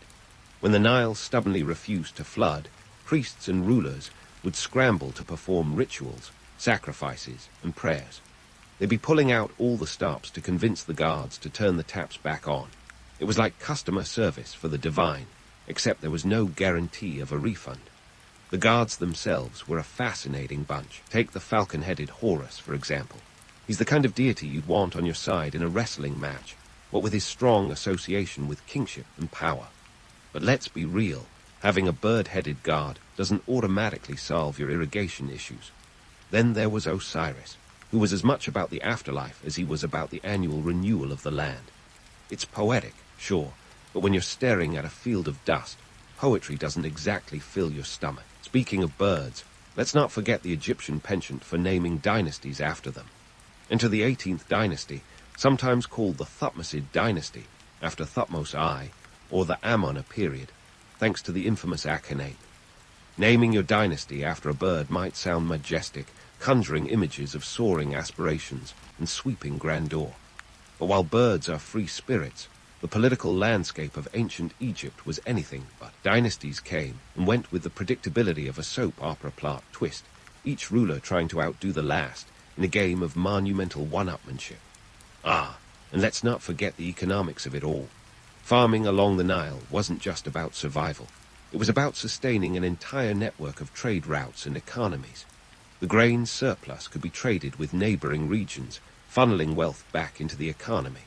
But when the floods failed, the economy could crumble like a poorly constructed sandcastle. Imagine the pressure on the pharaohs to keep the show running smoothly. It wasn't just about looking good in a kilt and a headdress. It was about making sure your people didn't start looking at you like yesterday's news. And while we're on the topic of pharaohs, let's talk about the labor force that kept the wheels turning. Building those colossal pyramids and temples wasn't just about showing off architectural prowess. It was about creating jobs. Imagine the ancient equivalent of a New Deal, but with fewer suits and more sunburns. When people had work, they had food, and when they had food, they had a reason not to revolt. It was a clever system, but one that relied heavily on the predictability of that unruly river. So, as we paddle through the murky waters of Egyptian history, let's remember that this wasn't just a civilization of pyramid builders and cat lovers. It was a society that learned to dance to the rhythm of a river, to pray to gods who sometimes hit the snooze button, and to name their dynasties after birds while grappling with the harsh realities of survival. It's a testament to human ingenuity and resilience, even if it sometimes involved a bit of divine intervention or lack thereof. With that, we leave the sands of Egypt behind, but worry not. The tale of human civilization is far from over. We'll dive deeper into the mysteries of the past, peeling back layers of legend to uncover the gritty truths beneath. Stay tuned, because history's got plenty more stories where that came from, and trust me, they're worth the wait. Now, let's switch gears from the sun-baked sands of Egypt to the vast expanses of the Middle Kingdom, where the Han dynasty reigned supreme, and the Silk Road was less a highway of luxury goods and more a medieval version of eBay meets the Wild West. Imagine a world where silk wasn't just the fabric of choice for the elite, but a currency that greased the wheels of diplomacy and commerce. The Han dynasty, reigning from 206 BC to 220 AD, wasn't just about silk dresses and Confucian scholars. It was a veritable hub of innovation, trade, and the occasional diplomatic blunder. Let's unravel the Silk Road, shall we? More than just a single road. It was a sprawling network of trade routes stretching over 4,000 miles from the heart of China to the Mediterranean. This wasn't just an ancient highway for merchants peddling their wares. It was a cultural exchange superhighway. Imagine caravans trudging along trails that snaked through the Gobi Desert, past perilous mountains, and across treacherous steppes. These traders weren't just selling silk, but also spices, precious stones, and ideas that would shape civilizations. The road was as much about exchanging philosophies and technologies as it was about goods, making it the ancient world's version of a TED talk, minus the plush seating and PowerPoint presentations. But don't let the romantic idea of camel caravans and merchant adventurers fool you. The Silk Road was fraught with danger and diplomacy. Diplomatic relations with nomadic tribes like the Xiongnu were as tricky as defusing a bomb while blindfolded. The Xiongnu, a confederation of nomadic tribes, were the original bad neighbors who treated the northern borders of China like their own personal playground. When they weren't raiding settlements, they were demanding tributes. Picture the Han emperors juggling diplomacy with these tribes like trying to negotiate with teenagers. Fickle, unpredictable, and always wanting more. To keep the peace, the Han dynasty often resorted to the Hekin policy, which basically meant marriage diplomacy. They sent Chinese princesses off to marry Xiongnu leaders, hoping a family alliance would prevent further incursions. It was an ancient version of keeping your enemies closer, with a touch of bridal politics. Spoiler alert, sometimes it worked, and sometimes it just resulted in an unhappy princess stuck in the middle of nowhere, wishing for a return to the comforts of the imperial court. And speaking of borders, let's not forget the Great Wall of China. Contrary to popular belief, this wasn't just a vanity project or an ancient tourism magnet. Constructed to fend off those pesky nomadic incursions, the wall was as much a psychological barrier as it was a physical one. Stretching over 13,000 miles, it was built at great human and financial cost. The wall wasn't just about keeping the bad guys out. It was about asserting dominance and projecting power, a massive keep-out sign to the nomadic tribes. Meanwhile, back in the heartland of the empire, the Han dynasty was busy perfecting the art of bureaucracy. The civil service system was born, and with it came an army of scribes, tax collectors, and officials who kept the empire ticking. This bureaucratic machine was the backbone of the Han's economic strategy, ensuring that taxes were collected and laws enforced. It was a system that would influence governance in China for centuries, a testament to the enduring power of paperwork over pandemonium. Now, onto everyone's favorite topic, taxes. The Han government wasn't shy about squeezing every last grain of rice out of its populace. Peasants, who made up the bulk of the population, were taxed on everything from their land to their labor. In return, they got military protection and the dubious pleasure of contributing to imperial building projects. It was a system that kept the empire's coffers full, but often left the peasants feeling like they'd been caught between a rock and a hard place, or more accurately, between the plow and the tax collector. And while we're on the subject of economics, let's talk about the currency. The Han dynasty minted its own coins, the washu, a copper cash that was the Bitcoin of its day. This standardized currency facilitated trade and helped integrate the economy. But like all things monetary, it wasn't immune to the whims of inflation and counterfeiting. The state wrestled with these issues, showing that even 2 millennia ago, money still couldn't buy you peace of mind. Amidst all this, the social fabric of the Han dynasty was as complex as a Chinese puzzle box. Confucian ideals shaped society, emphasizing hierarchy, family loyalty, and respect for authority. It was a society where everyone knew their place, from the emperor at the top to the farmer at the bottom. Yet, within these rigid structures, there was room for social mobility, especially for those who could master the Confucian classics and score high on the imperial examinations. It was the ancient world's version of study hard, rise high. Just swap out the SATs for the analects. But let's not gloss over the fact that life in the Han dynasty wasn't all about exams and Confucian virtues. It was a time of scientific and technological innovation that would leave a lasting legacy. The invention of paper around 105 AD by Kai Lun revolutionized communication and record-keeping, making it possible to spread ideas more widely. Paper wasn't just a tool for scribes. It was a medium for cultural and intellectual dissemination, a game-changer that would echo through the corridors of history. So, as we close this chapter on the Han dynasty, let's remember that this wasn't just an era of silk and diplomacy. It was a time of strategic brilliance and bureaucratic endurance, where emperors played a delicate game of balancing internal and external pressures.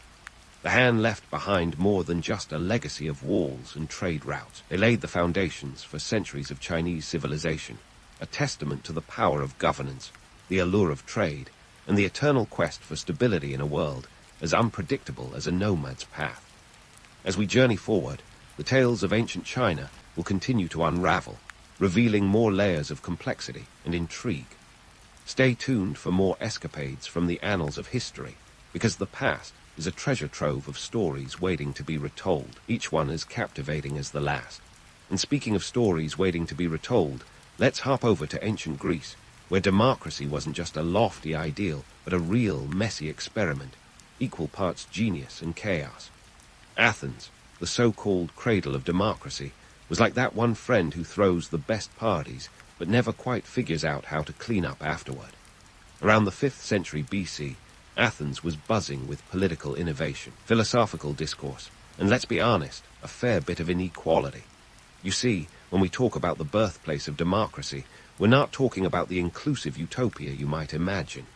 Ancient Athens was more like a gated community with some pretty strict entry requirements. Citizenship was reserved for a select group, free-born Athenian men. That's right, women, slaves, and foreigners, who made up a significant chunk of the population, didn't get a say in the democratic process. So, while the Athenians were busy patting themselves on the back for their political prowess, the reality was a bit less egalitarian. But give credit where it's due. The Athenians did invent some cool political gadgets. Take the ecclesia, the principal assembly where citizens gathered to debate and vote on issues. It's like a town hall meeting on steroids, with up to 6,000 citizens gathering on the Phoenix Hill to shout their opinions. Then there was the Boule, a council of 500 citizens chosen by lot, who prepared the agenda for the ecclesia. Imagine getting picked for jury duty, but instead of deciding on a traffic violation, You're setting the political course for an entire city-state. And let's not forget the ostracism process, a sort of ancient popularity contest with a twist. Every year, Athenians could vote to exile any citizen they felt was becoming too powerful or dangerous. It's democracy's version of reality TV, where the loser didn't just get voted off the island, but sent packing for 10 years. The idea was to prevent tyrants from rising, but it was also used to settle personal scores. Democracy in action, folks. Amidst this political theater, the philosophers were having a field day. Enter Socrates, the original contrarian, who became famous, or infamous, for questioning everything and everyone. Socrates wasn't just being difficult. He was on a mission to uncover truth by challenging assumptions. Armed with his method of relentless questioning, a technique so irritating it could make a stone weep, he went around Athens making people rethink their beliefs. Not everyone appreciated this intellectual poking, and in 399 BC, the Athenians decided they'd had enough, condemning him to death for corrupting the youth and impiety. Spoiler alert, he chose to drink hemlock rather than recant his ways. Meanwhile, Athens was embroiled in the Peloponnesian War, a decades-long conflict with Sparta that makes Game of Thrones look like a playground scuffle. This war, which raged from 431 to 404 BC, was about more than just territorial disputes. It was Athens' attempt to assert dominance over the Greek world, while Sparta, with its disciplined military and aversion to Athenian ambition, resisted. The war saw strategic brilliance and catastrophic blunders, with Athens suffering a particularly humiliating defeat in the Sicilian expedition, a failed military campaign as ill-conceived as it was disastrous. Economically, the war was a drain on Athens, which relied heavily on its powerful navy to maintain its empire and control trade. The costs mounted, and the city's coffers ran dry faster than you can say trireme. Athens' desperation led them to make some questionable decisions, including a temporary flirtation with oligarchy, proving that even the birthplace of democracy wasn't immune to power struggles and political upheaval. The Peloponnesian War ended with Athens' surrender in 404 BC, leaving the city in ruins both physically and economically. The once mighty naval power was reduced to a shadow of its former self, its empire dismantled, and its democracy shaken. Yet, out of these ashes, Athens would eventually rebuild, proving that resilience is as much a part of democracy as debate and dissent. So, as we look back at ancient Greece, let's remember that, while Athens gave us democracy, philosophy, and tragedy, both on stage and in their own political arena, it was far from perfect. It was a society grappling with the complexities of power, the challenges of governance, and the pursuit of knowledge. And while the myths of Athens' glory might gloss over the grittier details, the reality is a testament to the enduring struggle for a just and fair society. Stay tuned, because the saga of ancient Greece is far from over, and there are more exploits, conquests, and philosophical musings to explore. The tale of human civilization continues to unfold, with each chapter offering new insights into the triumphs and tribulations of our shared past. As we drift away from the bustling agora of ancient Greece, it's time to put these historical snapshots into perspective. What can we learn from all these tales of triumphs, blunders, and the occasional hemlock cocktail? For starters, history loves a rerun. Civilizations rise and fall like the tide, each convinced they're the exception, only to find themselves washed away by the same currents of hubris, mismanagement, and the odd barbarian at the gates. Take Rome, for instance. The empire's slow-motion collapse was like watching a vintage car roll downhill with no brakes. Predictable, inevitable, yet somehow shocking when it finally hits the bottom. Rome's bloated bureaucracy, economic overspending, and reliance on mercenary forces are eerily familiar to modern ears. If history teaches us anything, it's that even the most colossal empires can crumble when they forget the basics. Fiscal responsibility, political stability, and maybe not outsourcing your military to the future conquerors. The economic chaos of ancient Rome isn't too far removed from today's fiscal cliffhangers. Inflation, currency devaluation, and a black market boom sound familiar. Diocletian's attempt to control prices reads like an ancient precursor to modern monetary policy gone awry. It's a timeless lesson.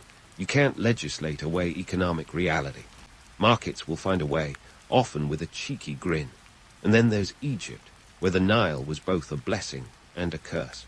Its annual floods were the backbone of an economy that thrived on agriculture. But when the river threw a tantrum, the entire system wobbled like a Jenga tower on too much caffeine.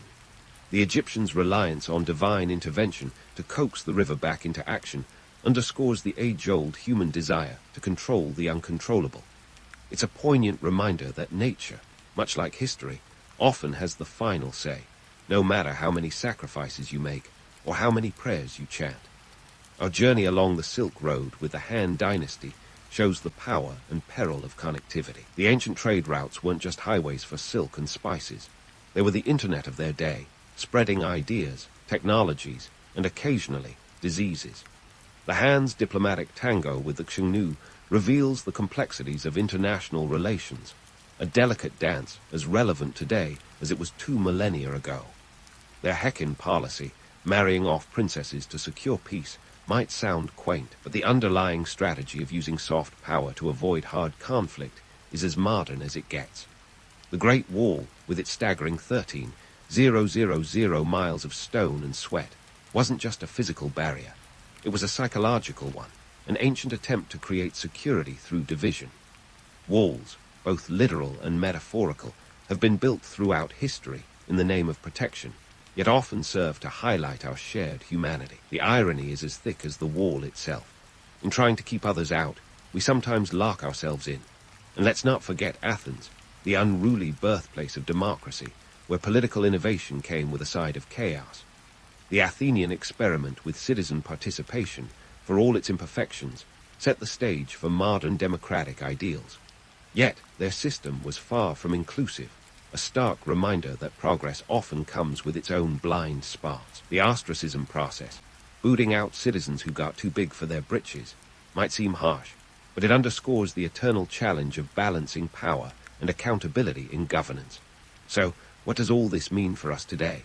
These ancient tales are more than just dusty stories. They're blueprints for understanding our own world. The cyclical nature of history shows us that while technology and culture may evolve, the core challenges of governance, economy, and society remain surprisingly consistent. The push and pull between innovation and tradition, between expansion and sustainability, are as relevant now as they were in the days of Caesars and pharaohs. In the end, history is less a linear progression and more a complex web of cause and effect, where every action is a thread tugging at the tapestry of time. Whether we're navigating the tumultuous waters of modern geopolitics or grappling with economic uncertainties, the lessons of the past echo through the corridors of the present, offering warnings, insights, and perhaps a bit of comfort that we're not entirely alone in our struggles. As we close this chapter on ancient history, let's remember that our ancestors, for all their wisdom and folly, were much like us, trying to make sense of a world that's as unpredictable as it is fascinating. And while we might chuckle at their missteps or marvel at their achievements, their stories are a mirror reflecting our own, reminding us that to understand where we're going, we must first appreciate where we've been. So the next time you find yourself pondering the fate of modern civilization, or just trying to make sense of your morning newsfeed, remember that history has been there, done that, and probably wrote a scroll about it. Stay curious, stay skeptical, and most importantly, stay tuned for more escapades from the annals of time, where every twist and turn of humanity's journey offers a new perspective on our shared adventure. In the grand tapestry of human history, few threads shimmer quite like the tale of the ancient Egyptians. Picture this, a civilization so obsessed with life after death that they built structures, massive limestone behemoths, that still leave modern architects scratching their heads in awe and maybe a bit of envy. The pyramids of Giza, or as I like to call them, the original skyscrapers, have stood for over 500 years. Unlike today's glass and steel monstrosities, these stone giants were crafted with nary a crane or bulldozer in sight. Instead, the Egyptians relied on the ultimate construction tool, a legion of workers who, by the way, were probably not slaves. Yeah, I said it. We're about to pop that Hollywood bubble. First, let's tackle the logistics of these ancient engineering marvels. The Great Pyramid of Giza, for instance, stands at a whopping 481 feet tall. To put that in perspective, that's about 50 stories high, the tallest until the Lincoln Cathedral in England stole the title in 1311. Each of its estimated 3 million blocks weigh between 5 and 15 tons. And here's where the plot thickens. These blocks were somehow transported across miles of desert. No wheels, no pulleys, just a lot of muscle and perhaps a fair amount of swearing in ancient Egyptian. Historians believe they used a simple yet ingenious method of placing the stones on sledges and dragging them over wetted sand, reducing friction and presumably back pain. Now, about those workers. Forget the Hollywood image of Charlton Heston and his fellow slaves toiling under the blazing sun, whipped into submission by tyrannical overseers. Sorry to burst your epic bubble, but evidence suggests the pyramid builders were actually skilled laborers. Archaeological finds, like the workers' village at Giza, paint a picture of a well-fed, well-housed workforce. These weren't prisoners. They were more like early contractors with a penchant for heavy lifting. They even had access to medical care. Ancient papyri detailed treatments for injuries, suggesting a workforce that was valued rather than expendable. But why all this effort? Why pour so much blood, sweat, and limestone into these colossal tombs? Well, in the Egyptian worldview, the afterlife was the ultimate destination, and you didn't want to show up without your A-game. The pyramids were essentially gigantic boarding passes to eternity, ensuring that pharaohs could chill with the gods in style. Plus, let's be honest, they were also monumental vanity projects. What better way to flex your divine right to rule than with a mountain of stone that kisses the sky? The Nile River, Egypt's lifeline, played an essential role in all of this. It was the freeway, grocery store, and spa rolled into one, supporting a thriving economy in a land mostly covered by a not-so-thriving desert. The annual inundation deposited rich, fertile silt along its banks, turning them into a breadbasket capable of supporting large populations. This agricultural bounty allowed the Egyptians to free up manpower for pyramid building rather than, say, struggling just to survive. The Nile didn't just keep the cereal bowls full. It also facilitated trade, connecting Egypt to the Mediterranean world and beyond. Through it, they exported papyrus, linen, and grain, welcoming imports like cedar from Lebanon and lapis lazuli from Afghanistan. This trade network made Egypt a bustling hub of commerce and culture. So, the next time you hear someone waxing lyrical about slave-built pyramids, feel free to correct them with the confidence of a pharaoh. The reality was far more nuanced and, dare I say, more impressive. The Egyptians, with their blend of ambition, ingenuity, and a touch of divine ego, constructed monuments that still evoke awe today. They harnessed the power of the Nile, not just to sustain life, but to build legacies that have outlasted empires. And that, my friends, is the real magic of the pyramids, a testament to human perseverance, creativity, and the eternal quest to leave a mark on this world, or, in this case, on the desert sands of Giza. As we wave goodbye to the pharaohs and their stone skyscrapers, let's time travel eastward to the land of Mesopotamia, where civilization decided it was time to put pen to clay, literally. This is the Fertile Crescent, folks, where riding first took its wobbly baby steps, and the epic tales of Gilgamesh were spun long before Homer was even a twinkle in history's eye. Here, between the Tigris and Euphrates rivers, humans decided to scribble their first grocery lists, dream journals, and eventually bureaucratic red tape. Before we dive into the nitty-gritty of cuneiform, let's set the stage. Picture a sprawling network of city-states, each buzzing with activity and trade like ancient metropolises. We've got Uruk, and Babylon, each a powerhouse in its own right. These cities weren't just brick and mortar, they were humming with commerce. Think of it as the Wall Street of the ancient world, where everything from grain to fine textiles changed hands. These guys had trade routes stretching all the way to the Indus Valley, about 500 miles away. So, next time you complain about a long commute, think of those Mesopotamian merchants hauling goods across deserts and mountains. Now, onto cuneiform, the written word's very own awkward teenager phase. This system of writing, cooked up by the Sumerians around 3200 BCE, started off as simple pictographs. Over time, it evolved into the wedge-shaped script we know today. Imagine trying to text using only emojis and then deciding, hey, let's make this more complex. Eventually, they did just that, creating over 1,000 characters. It was a bit like learning multiple alphabets simultaneously, which they did with a stylus on soft clay tablets. Talk about dedication. And why did they bother? Well, necessity is the mother of invention, and these folks had a pressing need: administration. You see, when your economy isn't just about bartering fish for goats anymore, but involves taxes, trade agreements, and laws, well, you need a reliable way to keep track of it all. Enter Cuneiform, the great-granddaddy of all bureaucratic nightmares. This wasn't just about jotting down who owes whom a sheep. It was about creating a record-keeping system that would lay the groundwork for modern civilization. Ironically, the same system that helped streamline Mesopotamian trade also paved the way for the very red tape that can make modern life feel like a never-ending game of bureaucratic limbo. But let's not get too bogged down in paperwork. There's more to Mesopotamia than just tablets and trade. This region also birthed one of humanity's oldest stories, the Epic of Gilgamesh. This epic tale of friendship, adventure, and existential crisis is like the ancient version of a Hollywood blockbuster, complete with a quest for immortality and a cast of colorful characters. Gilgamesh himself was a ruler of Uruk, part god, part man, and if the tablets are to be believed, a total rock star of his time. The story tackles big themes like life and death, the nature of friendship, and the quest for eternal life. Sound familiar? It should. These themes are timeless, resonating through the ages right into our own existential musings. Speaking of musings, let's not romanticize life in Mesopotamia too much. Sure, they had cool stories and cutting-edge technology for the time, but living there wasn't exactly a dream. The very rivers that made the land fertile were also prone to catastrophic flooding. You could be having a great day tending your crops, and then wham! The Euphrates decides to give your village an unplanned bath, sweeping away months of hard work. Not to mention the occasional drought that turned the life-giving soil into dust.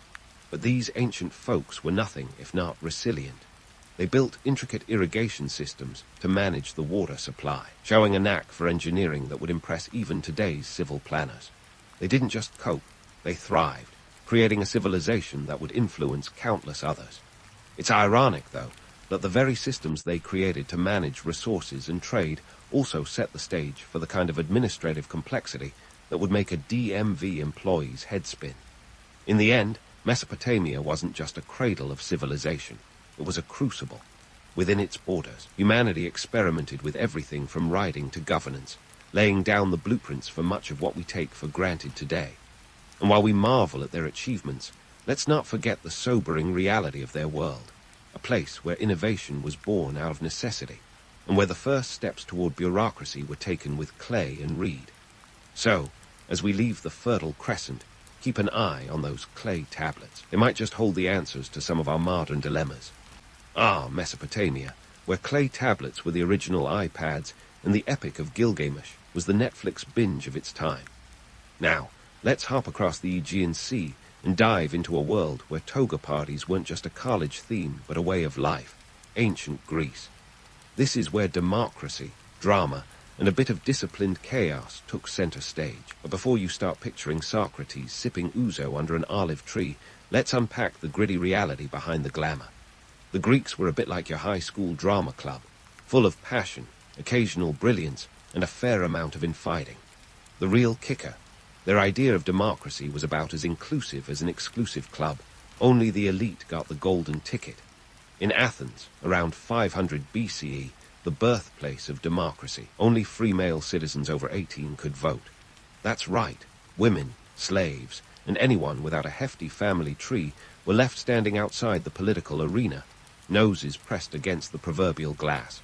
But what Athens lacked in inclusivity, it made up for in sheer theatrical flair. The Athenians loved a good debate almost as much as they loved their tragedies and comedies. Think of the Agora as the original Twitter feed, a bustling marketplace of ideas where philosophical heavyweights like Socrates, Plato, and Aristotle sparred with words. Socrates, for instance, loved nothing more than asking annoying questions that left everyone pondering their existence. And while these guys get a lot of press for their philosophical musings, let's not forget they were also armchair strategists in a city that was perpetually at war. Enter Sparta, Athens' frenemy in the ancient world's answer to a military boot camp.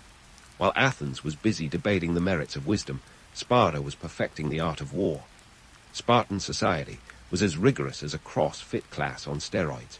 From the age of 7, Spartan boys were whisked away to the Agoge, a state-sponsored training program that turned them into lean, mean fighting machines.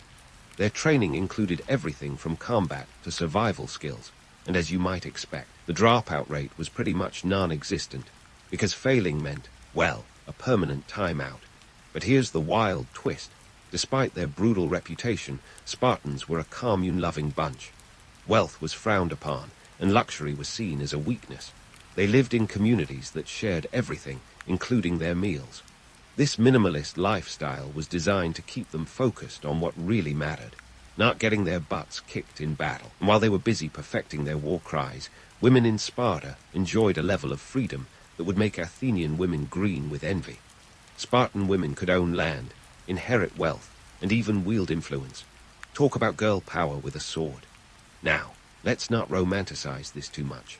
The Spartan way of life was harsh, and their society relied heavily on the subjugation of the Helots, a class of serfs who did all the heavy lifting while the Spartans trained. The Helots outnumbered the Spartans and were treated with all the warmth of a snowstorm. They were often subjected to annual beatings and could be killed at will as a means of control, harsh realities that tarnished the Spartan legend. Meanwhile, back in Athens, democracy was getting its sea legs. The Athenian assembly met about 40 times a year, and decisions were made by simple majority vote. It was the original town hall meeting, complete with all the chaos and none of the donuts. This system wasn't perfect, but it was revolutionary. It allowed ordinary citizens to influence the city's future, shaping everything from military campaigns to public works. Yet this flourishing democracy had its Achilles heel, the Peloponnesian War. This epic clash between Athens and Sparta, lasting from 431 to 404 BCE, was like a drawn-out sibling rivalry with a lot more bloodshed. The war saw more twists and turns than a soap opera, with alliances shifting faster than the Greek weather. Athens, with its mighty navy and sprawling empire, seemed unbeatable, but hubris, that ancient Greek nemesis, proved their undoing. In 415 BCE, they launched a disastrous expedition to Sicily, which stretched their resources thinner than a Spartan breakfast. Sparta, with its land-based military prowess, slowly but surely wore Athens down.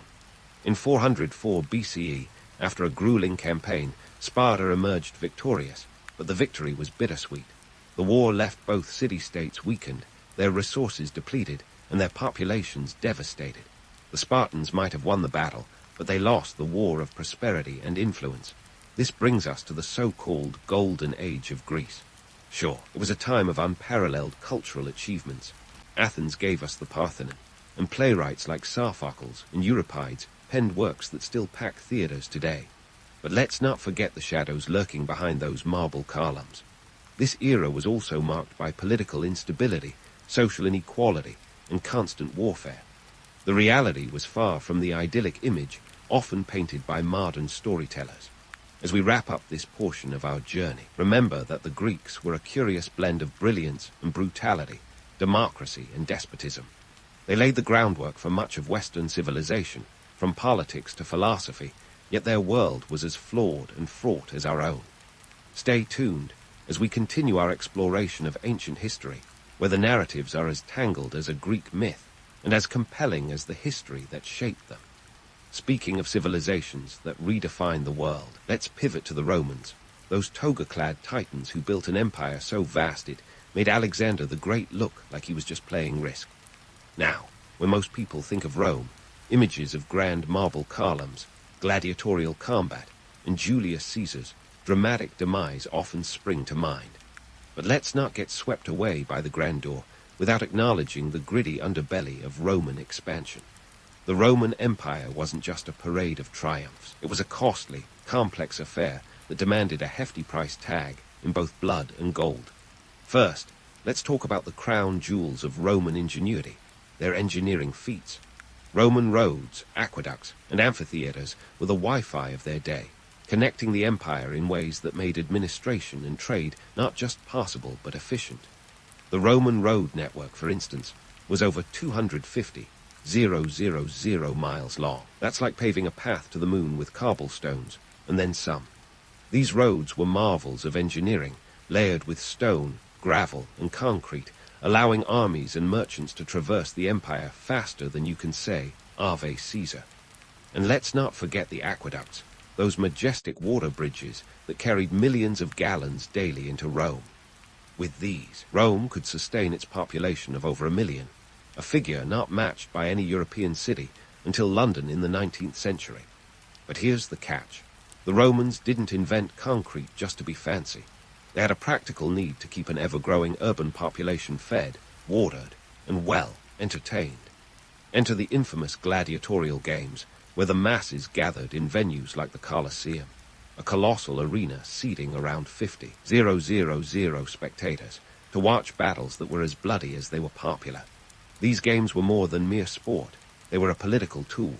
Emperors used them to placate the populace, a tactic known as bread and circuses, a term that survived the ages to describe superficial appeasement of the public. Speaking of public appeasement, let's talk politics. Rome's political scene was the original House of Cards, minus the binge-worthy pacing. The assassination of Julius Caesar in 44 BCE is just the most famous example of Roman political backstabbing, literally. But let's not forget that the Republic had been a hotbed of intrigue long before Brutus decided to take a stab at his career prospects. The Senate, theoretically a bastion of Roman democracy, was often a den of corruption and manipulation. Politicians used bribery, assassination, and outright war to climb the greasy pole of power. And if you think modern politics is expensive, boy, did the Romans know how to spend. The cost of maintaining such a vast empire was astronomical. By the time of Augustus, the Roman army had swollen to about 300,000 troops, and that number only grew. Paying and equipping these soldiers wasn't cheap. Consider this. A Roman legionary earned a salary of about 225 denarii annually. Multiply that by hundreds of thousands, and you've got a military budget that could make even the Pentagon flinch. But it wasn't just soldiers who needed funding. The infrastructure, the bureaucracy, the public games, all of it demanded resources. This brings us to the economy, a complex beast driven by conquest. Roman expansion was fueled by the allure of plunder and tribute from conquered lands. Gold, silver, slaves, and agricultural products flowed into Rome, creating a wealth disparity that would make even today's billionaires feel modest. However, as the saying goes, easy come, easy go. The ceaseless wars of expansion eventually strained the empire's coffers.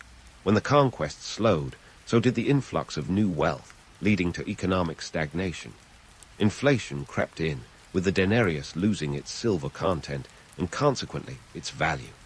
Now, let's tackle the Pax Romana, the Roman peace, a period often romanticized as an era of tranquility and prosperity. Sure, from 27 BCE to 180 CE, the empire was relatively stable, and trade flourished across its vast expanse. But don't be fooled by the polished marble facade. This peace was as much about strategic military presence as it was about harmony.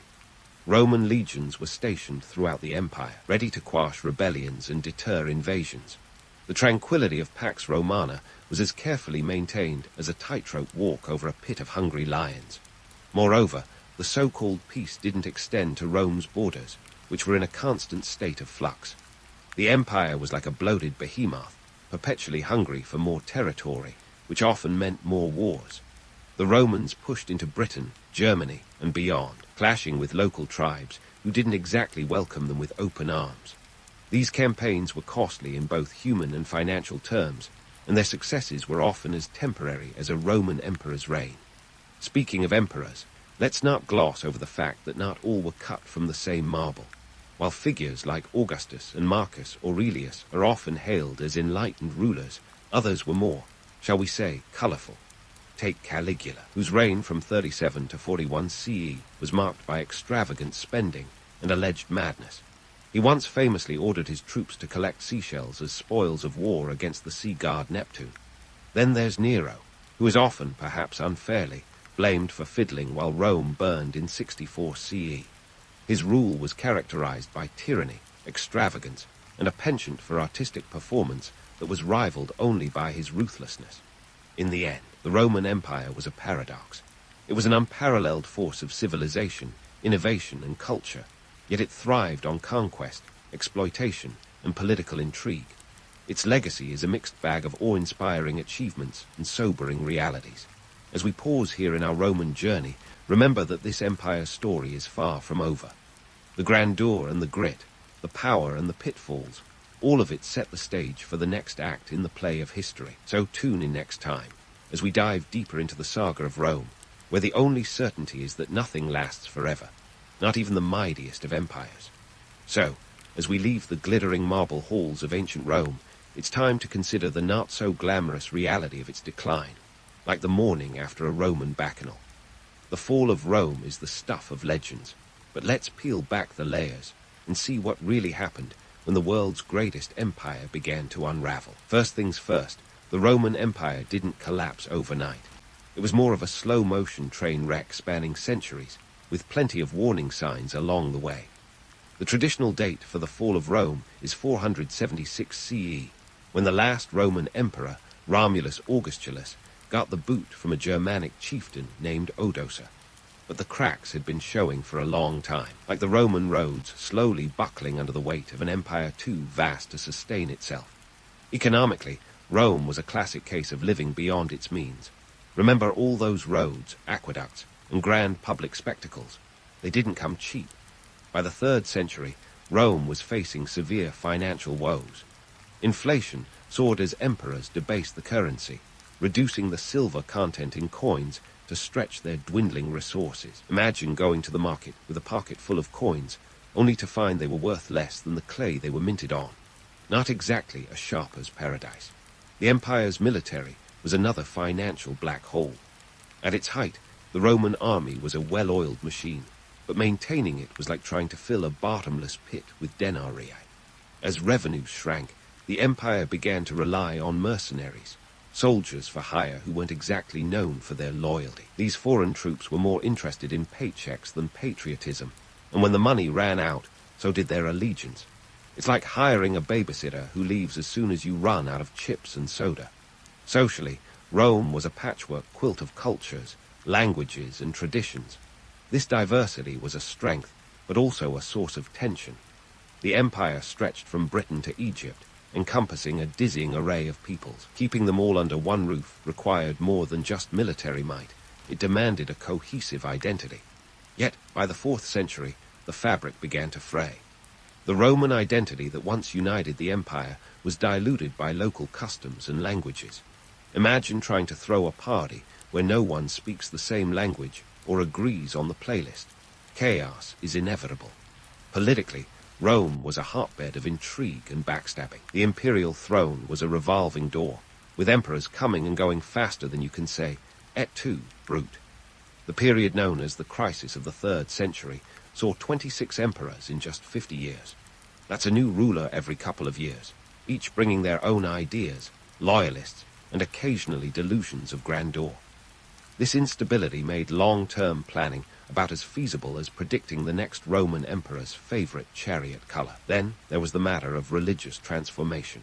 In 313 C, Emperor Constantine issued the Edict of Milan, legalizing Christianity and setting the stage for it to become the state religion.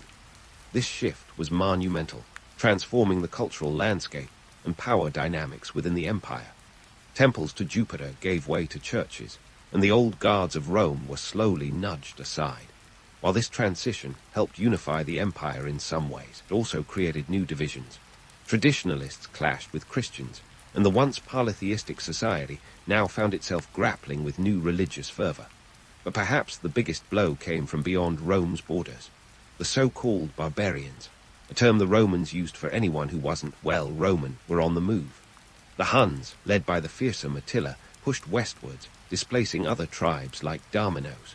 The Visigoths, Vandals, and Ostrogoths, among others, were swept up in this migration, and they didn't come bearing olive branches. In 410 C, the Visigoths, led by King Alaric, sacked Rome itself, a wake-up call if there ever was one. The unthinkable had happened. The Eternal City had been humbled. As these tribes carved up the Western Roman Empire, the eastern half, centered around Constantinople, held firm, eventually morphing into the Byzantine Empire. This was less a fall and more of a strategic retreat, a reshuffling of the ancient world's deck chairs. The Byzantine Empire carried the torch of Roman civilization for another 1,000 years, a testament to Rome's enduring legacy. So, what does all this mean for us? Well, Rome's fall paved the way for the Middle Ages, a period often unfairly dubbed the Dark Ages.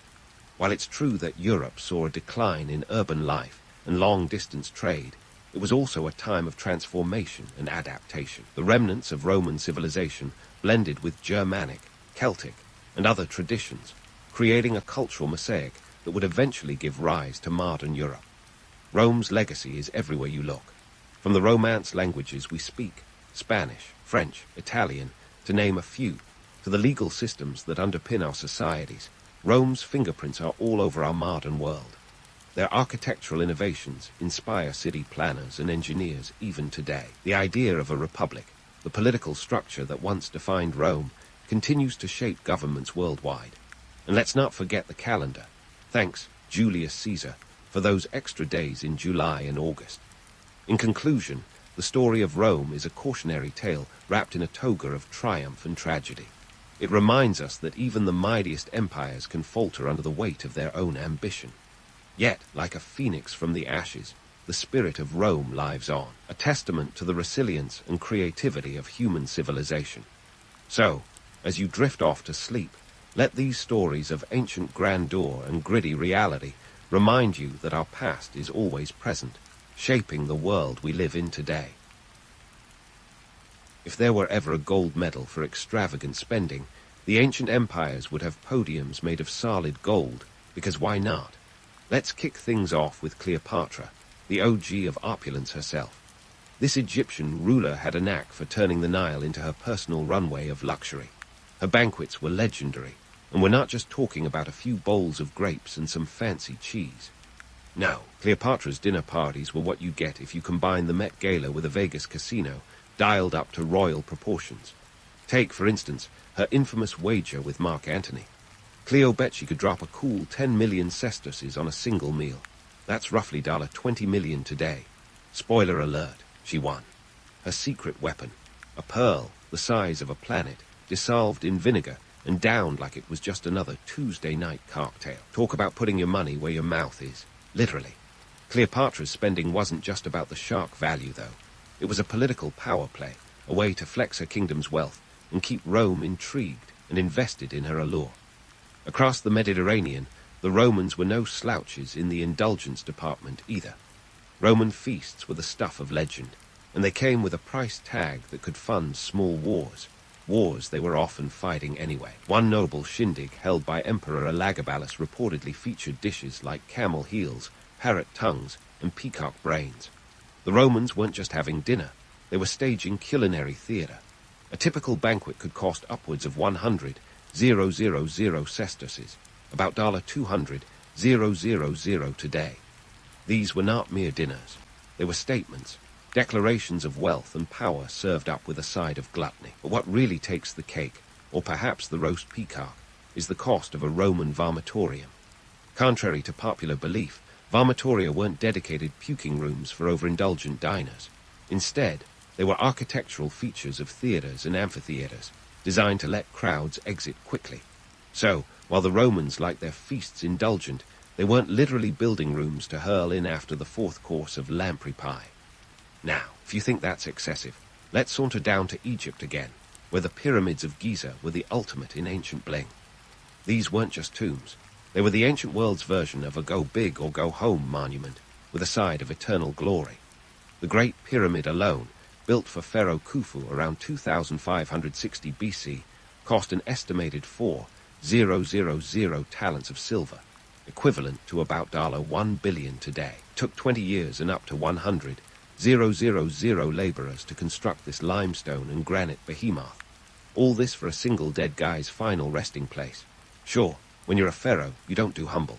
Yet, while these projects were underway, Egypt often faced grain shortages that could spark famines. Imagine that.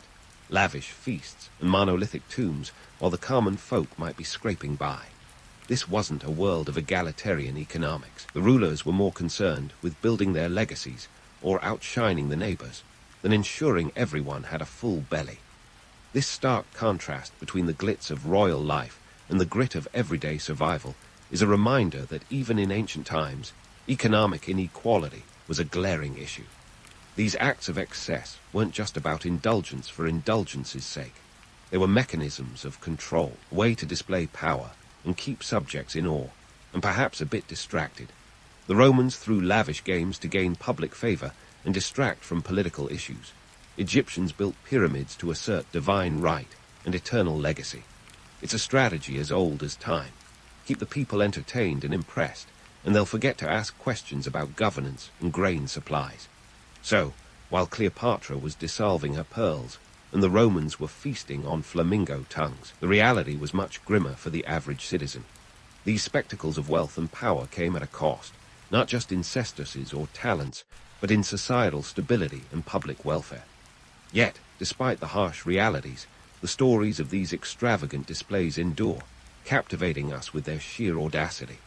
It's the eternal allure of the lavish and the ludicrous, proving once again that sometimes history's greatest myths are the ones we just can't help but love. Speaking of lavish and ludicrous, let's shift gears to the poster boy of political power plays, Julius Caesar.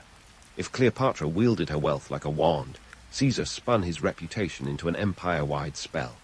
This guy was the ultimate PR whiz, crafting an image so potent that it made reality look like a B-list movie. Forget the Instagram influencers of today. Caesar was the original master of the self-made myth. You see, Caesar knew the power of a good story. Take his whole Veni, Vidi, Vici. I came, I saw, I conquered. Trifecta.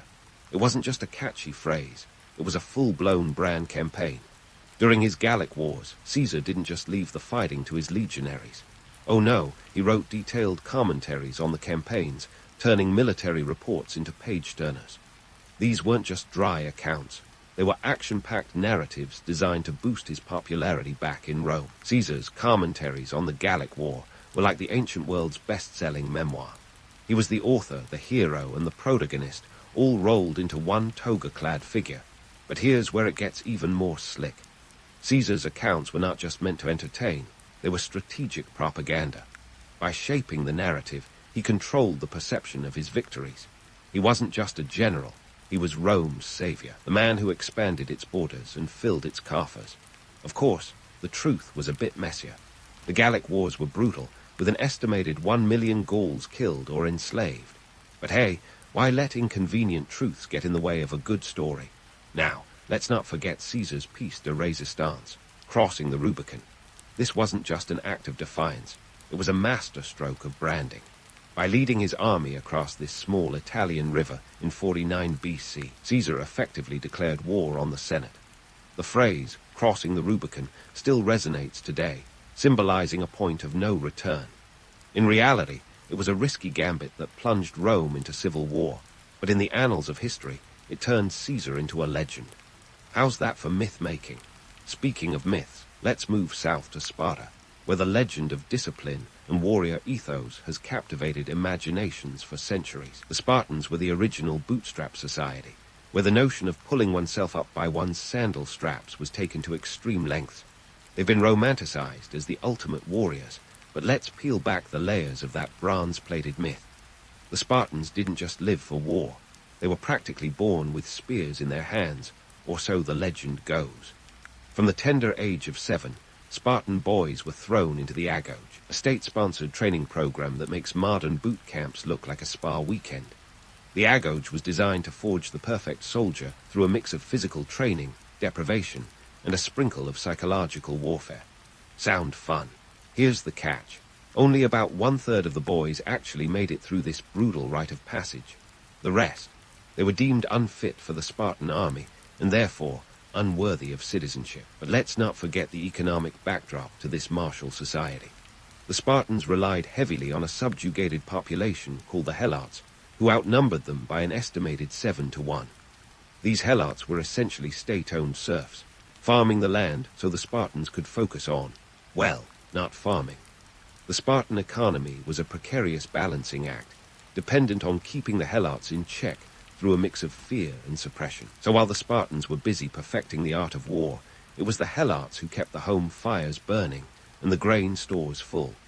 And now, we come to the age-old tradition of brokering peace through marriage, where daughters were more strategic assets than beloved family members. Forget about love matches. These were all about alliances, treaties, and territorial gains.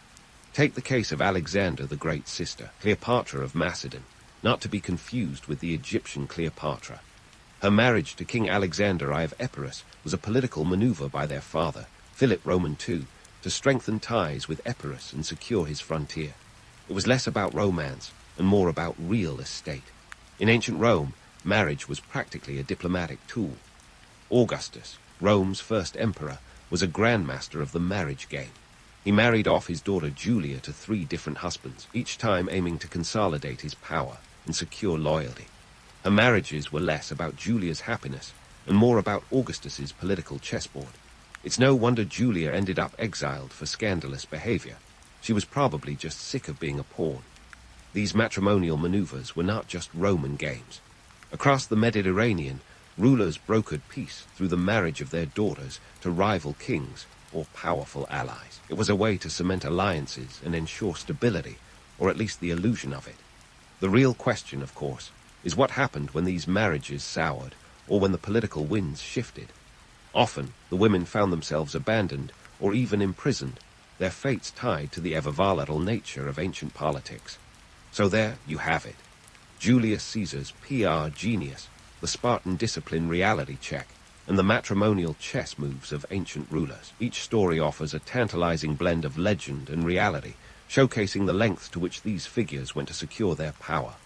They remind us that while history may be written by the victors, it's often rewritten by the mythmakers. Stay tuned, because the past has more tricks up its sleeve, and we're just getting started. Now, let's lace up our sandals and hit the dusty trails of antiquity, where the real journey begins, not with a single step, but with a caravan loaded with enough silk to make a Roman senator blush.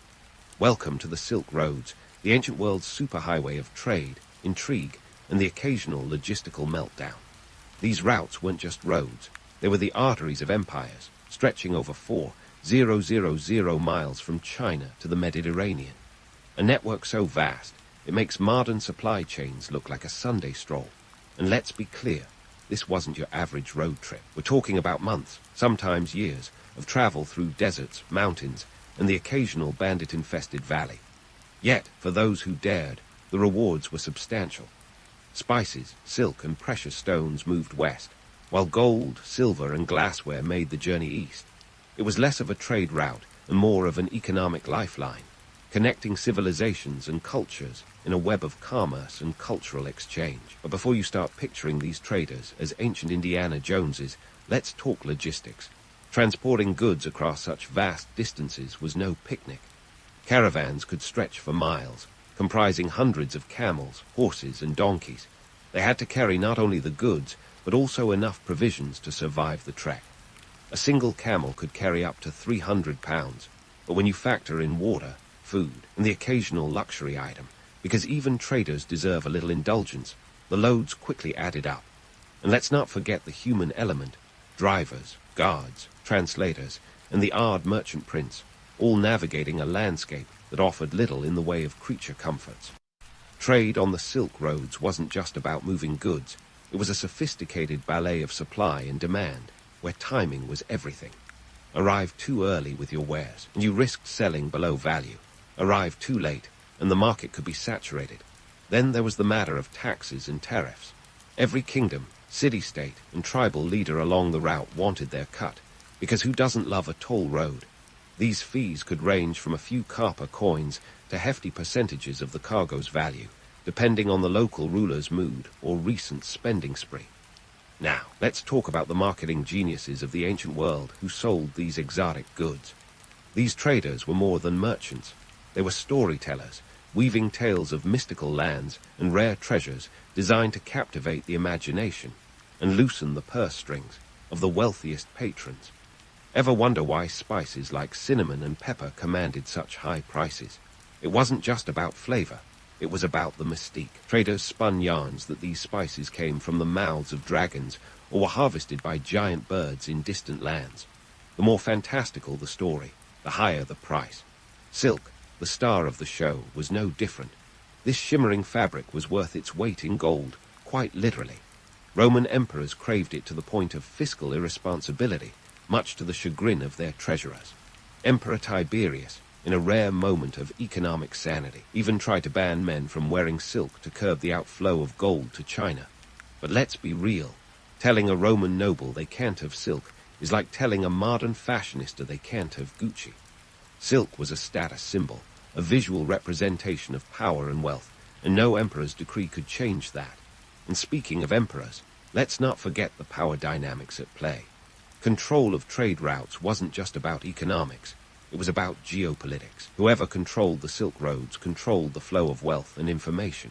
The Parthians and later the Sasanian Empire understood this, using their strategic position to act as intermediaries between East and West. They profited handsomely, levying taxes and controlling the silk supply, keeping the Romans and Chinese at arm's length and each other guessing. Yet, for all its glamour, the Silk Roads had a darker side. The routes were fraught with danger, natural disasters, disease, and the ever-present threat of banditry. Caravanserais, the ancient equivalent of motels, sprang up along the way to provide shelter and security. These fortified inns offered a brief respite, a chance to rest weary bones and share news and gossip. But even the stoutest walls couldn't protect against every threat. The journey was a gamble, a high-stakes adventure where fortunes could be made, or lost, in a blink. Despite the risks, the allure of the Silk Roads endured, driven by humanity's insatiable desire for the exotic and the unknown.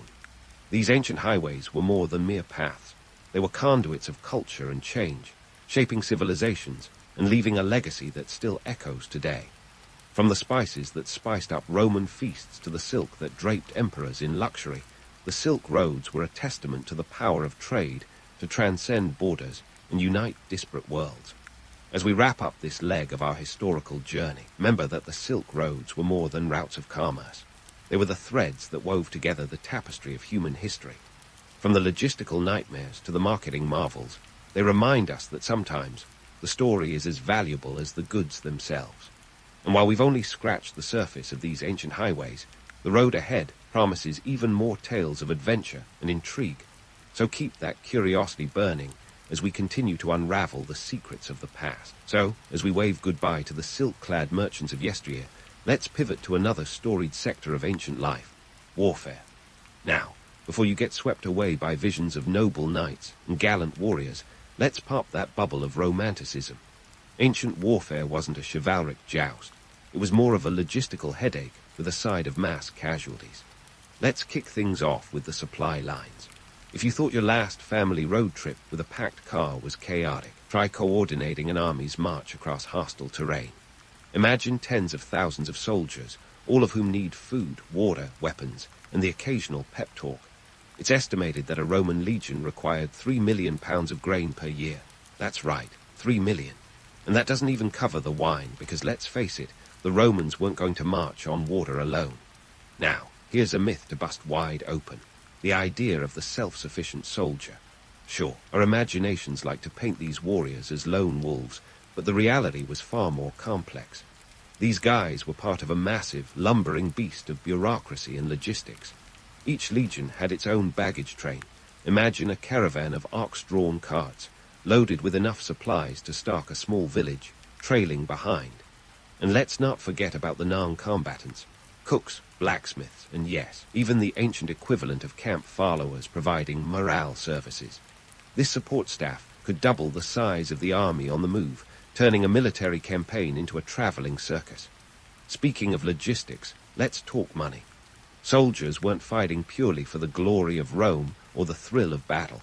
They were professionals, mercenaries, in many cases, motivated by cold, hard cash. A Roman legionary's annual pay was around 225 denarii in the early empire, roughly equivalent to $13,000 today.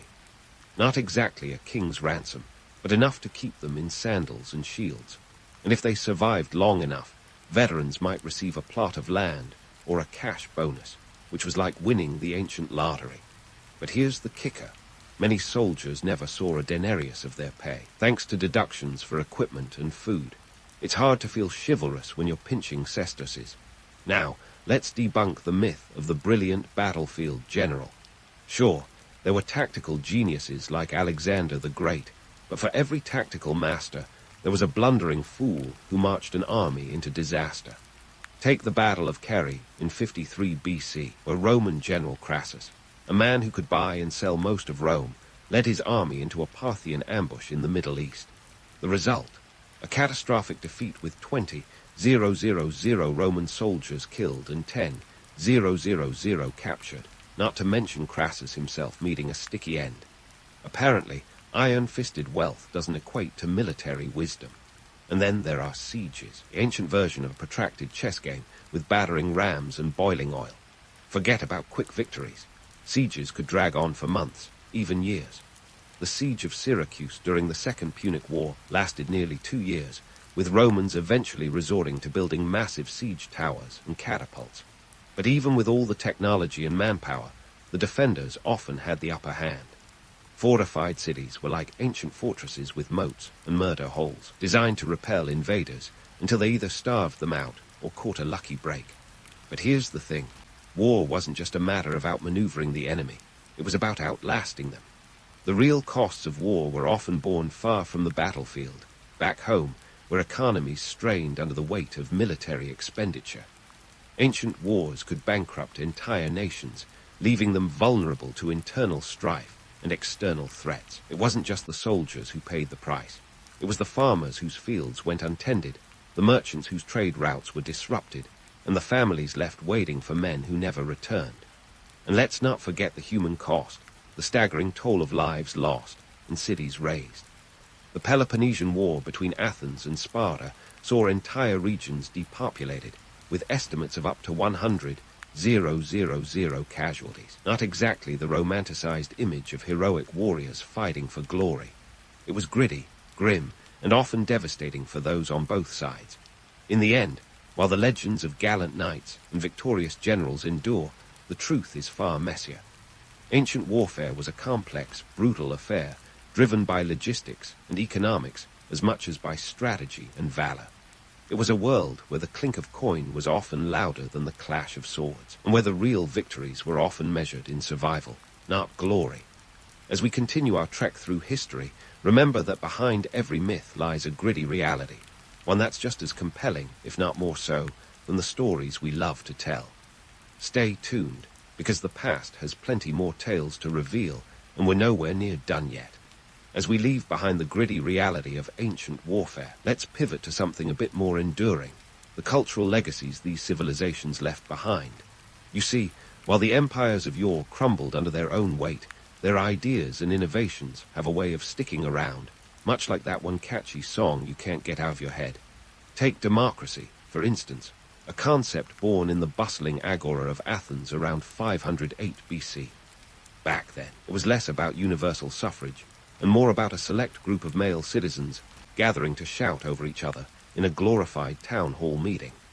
Yet, despite its exclusive membership and chaotic execution, the Athenian experiment with self-governance planted the seeds for what would eventually blossom into modern democratic systems. Fast forward a couple of millennia, and we've got people in suits debating policies in air-conditioned chambers, rather than togas under the scorching Greek sun. But let's not sugarcoat it. Ancient democracy was rife with its own brand of political maneuvering and occasional ostracism, where unpopular politicians were literally voted off the island, or rather, out of the city for 10 years. Talk about taking cancel culture to a whole new level. And then there's the architectural prowess of the Romans, who were the original masters of go big or go home. Their monumental structures weren't just about flexing imperial muscle. They served practical purposes that continue to influence modern urban planning. Aqueducts, for example, were the Roman way of saying, let's bring all the water to the people, not the people to the water. The Aqua Pier, Rome's first aqueduct constructed in 312 BC, transported around 73,000 cubic meters of water daily. That's roughly enough to fill 29 Olympic-sized swimming pools. Today, we can thank these engineering feats every time we turn on a tap without wondering if we're about to unleash a flood. And who could forget the iconic Roman roads, the ancient world's version of the internet, connecting, facilitating, and sometimes complicating life across vast territories. By the 2nd century AD, These roads stretched over 250,000 miles, enough to circle the Earth 10 times. This network wasn't just for moving legions. It was the silk thread in the Empire's vast tapestry, enabling trade, communication, and of course, the swift deployment of imperial judgment. Modern highways owe a nod to these stone-paved avenues of antiquity, minus the occasional bandit ambush, though some might argue that rush-hour traffic can feel just as perilous. Now, let's not forget the intellectual heavyweights like Socrates, Plato, and Aristotle, whose philosophical musings on ethics, politics, and the nature of reality still spark debate today. These thinkers were the original TED talkers, sharing ideas that were as groundbreaking as they were controversial. Socrates, for instance, was so committed to questioning the status quo that he ended up on trial for corrupting the youth of Athens. His sentence, a one-way ticket to the afterlife, courtesy of a hemlock cocktail. Sure, his method of inquiry, relentless questioning, might have been a bit of a buzzkill at parties, but it laid the groundwork for critical thinking and the scientific method. So next time you find yourself in a spirited debate, channel your inner Socrates and ask, but why? As we ponder these legacies, it's worth noting that ancient civilizations weren't just about grand ideas and monumental architecture. They were also cautionary tales of hubris and overreach. The collapse of these empires often stemmed from a lethal cocktail of economic mismanagement, political corruption, and a touch of good old-fashioned infighting. The Roman Empire, for example, didn't fall in a single cataclysmic event. It was more like 1,000 tiny cuts, overexpansion, military overreach, and economic woes that eventually bled it dry. And let's not forget the role of lead poisoning from their beloved aqueducts, which probably didn't help the clarity of imperial decision-making. As we look at these bygone worlds, it's hard not to draw parallels with our own time. We live in an era of unprecedented technological advancement and interconnectedness, yet we grapple with issues that would feel all too familiar to an ancient Roman senator or Athenian citizen. Economic inequality, political gridlock, environmental challenges. These are the modern echoes of ancient struggles. The question that lingers is whether we'll learn from history or repeat its follies. So what will future historians say about us? Will they marvel at our skyscrapers and digital revolutions, or will they shake their heads at our political squabbles and ecological missteps? Perhaps they'll see us as a society teetering on the edge of greatness and folly, much like the empires of old. It's a sobering thought, but also an empowering one. We're the authors of our own legacy, and the choices we make today will shape the stories told tomorrow. In the end, the cultural legacies of ancient civilizations serve as both inspiration and caution. They remind us that while empires may rise and fall, ideas have the power to transcend time. Whether it's the pursuit of knowledge, the quest for justice, or the drive to create something lasting, these are the threads that weave through the human tapestry, connecting us to the past and guiding us into the future. So let's take a page from history's book, one that's filled with triumphs and tragedies, genius and folly, and strive to leave a legacy worth remembering. After all, if there's one thing history teaches us, it's that while the past is a foreign country, its lessons are as relevant as ever. Egyptians really knew how to make an entrance, didn't they? They didn't just make their mark. They slapped the planet with a monumental, "Here lies greatness," in the form of the pyramids of Giza. These pointy wonders have been the subject of awe, mystery, and about 1,000 Discovery Channel specials. But behind the romantic haze of mystical tombs and golden treasures is a gritty tale of logistics, economics, and a workforce that might just surprise you. Let's talk numbers. The Great Pyramid of Giza, the largest of the trio, isn't just a pile of rocks. It's a staggering 481 feet tall, made up of about 3 million stone blocks, each weighing between 5 to 15 tons. That's roughly the equivalent of stacking nearly 50,000 school buses on top of one another. Picture that morning traffic jam. It's enough to make your jaw drop. But how did they manage this colossal feat without the help of cranes, bulldozers, or even coffee breaks? Magic, right? Not quite. You see, ancient Egyptians weren't relying on pixie dust, but rather on a well-oiled machine of human effort and organization. Forget those Hollywood tales of whips and chains.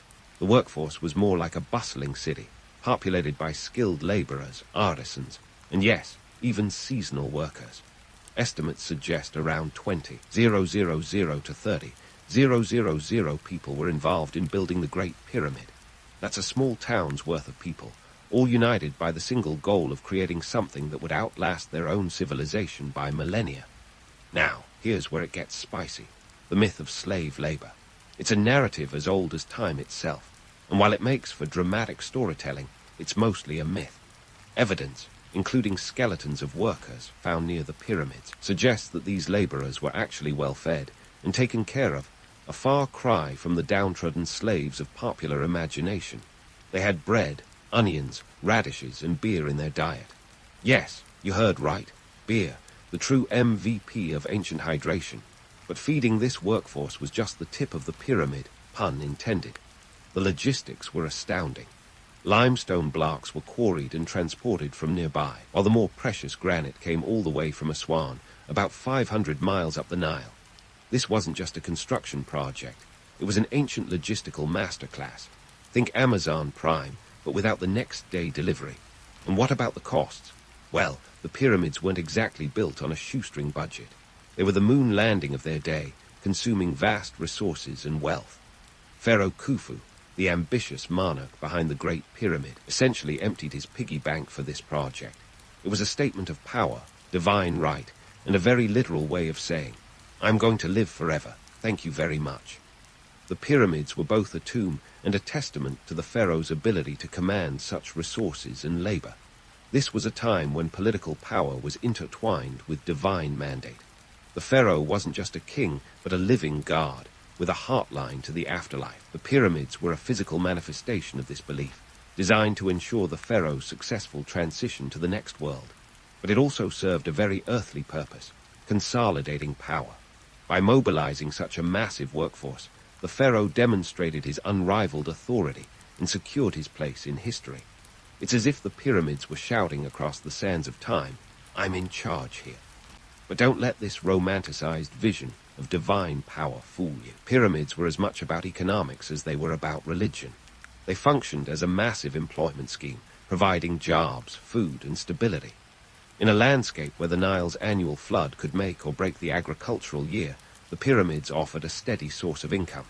It was ancient Egypt's version of a New Deal, but with more sand and fewer speeches. And yet, despite the staggering costs and labor involved, the pyramids worked. They weren't just tombs. They were propaganda tools, economic stabilizers, and theological statements all rolled into one. They cemented the pharaoh's legacy, not just in stone, but in the very fabric of Egyptian society. It's a testament to the incredible organizational skills of the ancient Egyptians that they could pull off such a feat without modern technology.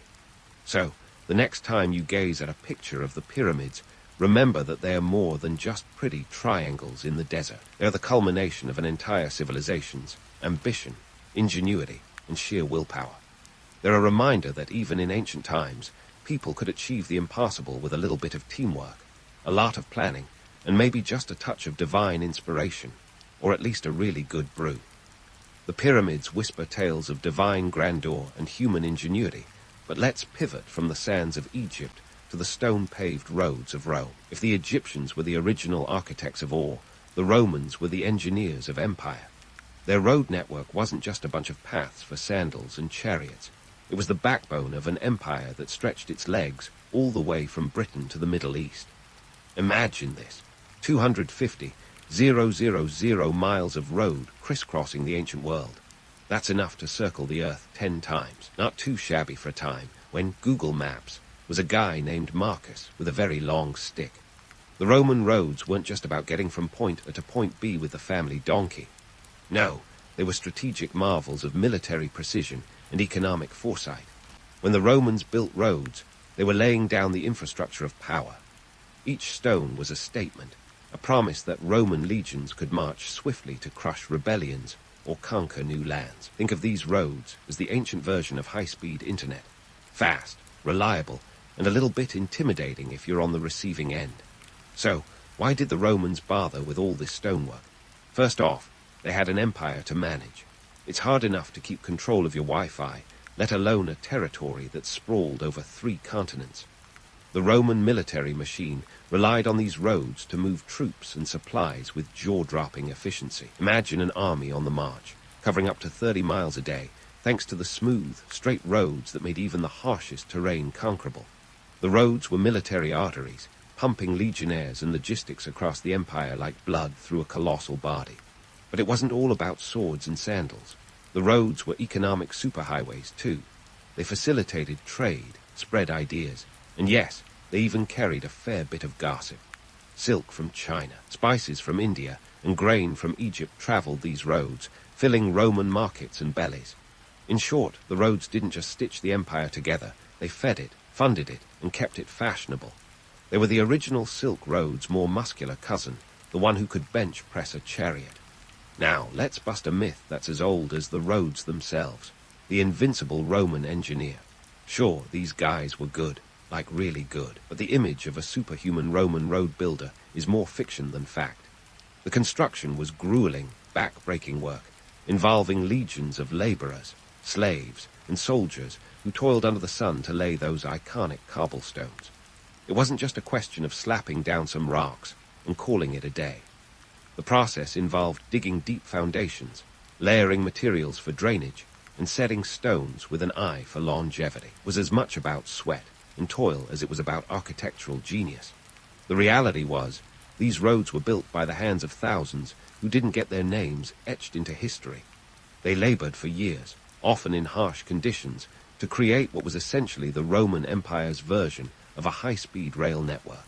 And just like today's infrastructure projects, the roads weren't cheap. They were funded by the empire's coffers, filled with taxes from its sprawling territories. So next time you gripe about taxes, just be glad it's not the kind that involves donning a tunic and digging in the dirt. Despite all this effort, Roman roads weren't invincible. They needed constant maintenance, much like any modern-day highway. Weather, wear, and the occasional barbarian invasion meant repairs were a regular affair. Road maintenance crews were the unsung heroes of the Roman world, patching up potholes and ensuring that the empire's lifelines stayed open. And let's face it, an empire that stretches over 5 million square miles can't afford a detour. But let's not get too romantic about the whole system. While it's tempting to see Roman roads as symbols of unity and progress, they also served as tools of oppression and control. They enabled the rapid deployment of Roman forces to suppress uprisings and enforce imperial rule. In many conquered regions, they were less a gift of civilization and more a reminder of conquest. The roads were a double-edged sword, offering prosperity with one hand and dominion with the other. In the grand tapestry of history, Roman roads were threads that connected the empire, but they also highlighted the stark realities of Roman expansion. They were practical, economical, and ruthlessly efficient, just like the empire they supported. And yet, despite the centuries that have passed, the remnants of these roads still crisscross Europe, a testament to the reach and ambition of a civilization that dared to pave over the world. Now, as we gear up for the next leg of our historical journey, remember this. The roads of Rome were more than just a means to an end. They were the veins of an empire, pulsing with life, commerce, and conquest. They were a testament to the power of organization and the drive of a people who believed in the eternal city. So next time you're stuck in traffic, just think of the Romans and be glad you're not sharing the road with a legion of sweaty soldiers. So, while you're stuck contemplating Roman road rage, let's shift gears and head over to ancient China, where they were busy building a wall so grand even the Romans would have been envious. Ah, the Great Wall of China, a structure so iconic it's often, albeit incorrectly, claimed to be visible from space. Spoiler alert, it's not. But we're not here to talk about space myths. We're here to dig into the dirt and stones of this monolithic masterpiece. First things first, let's shatter a few illusions. The Great Wall isn't a single, unbroken line snaking across the landscape like some ancient dragon. It's more like a patchwork quilt stretched across northern China, thrown together over centuries by different dynasties with varying construction styles and techniques. And honestly, if you're picturing it as a flawless, impenetrable barrier, well, I've got some bad news. The wall was never meant to be an unassailable fortress. Instead, it was more of an advanced warning system, a psychological barrier intended to deter would-be invaders with its sheer audacity. Kind of like a massive beware of dog sign for the Mongol hordes. Let's talk numbers. The wall stretches over 13,000 miles, weaving its way through mountains, deserts, and plains. That's enough to stretch from New York to Los Angeles, back again, and then some. And while the idea of a continuous wall might sound like a great defensive strategy, the reality was far less impressive. Sections fell into disrepair, some were outright abandoned, and others were bypassed entirely by invaders who were smart enough to just walk around it. Whoops! The construction of the wall was a colossal undertaking, and it didn't come cheap. The Qin dynasty, under the rule of Emperor Qin Shi Huang, was one of the earliest to kickstart the project in the 3rd century BCE.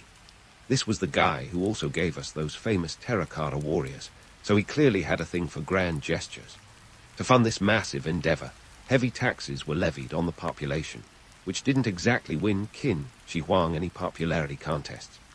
The wall was built at the cost of backbreaking labor, with hundreds of thousands of workers, conscripts, peasants, and prisoners alike, slogging away under grueling conditions.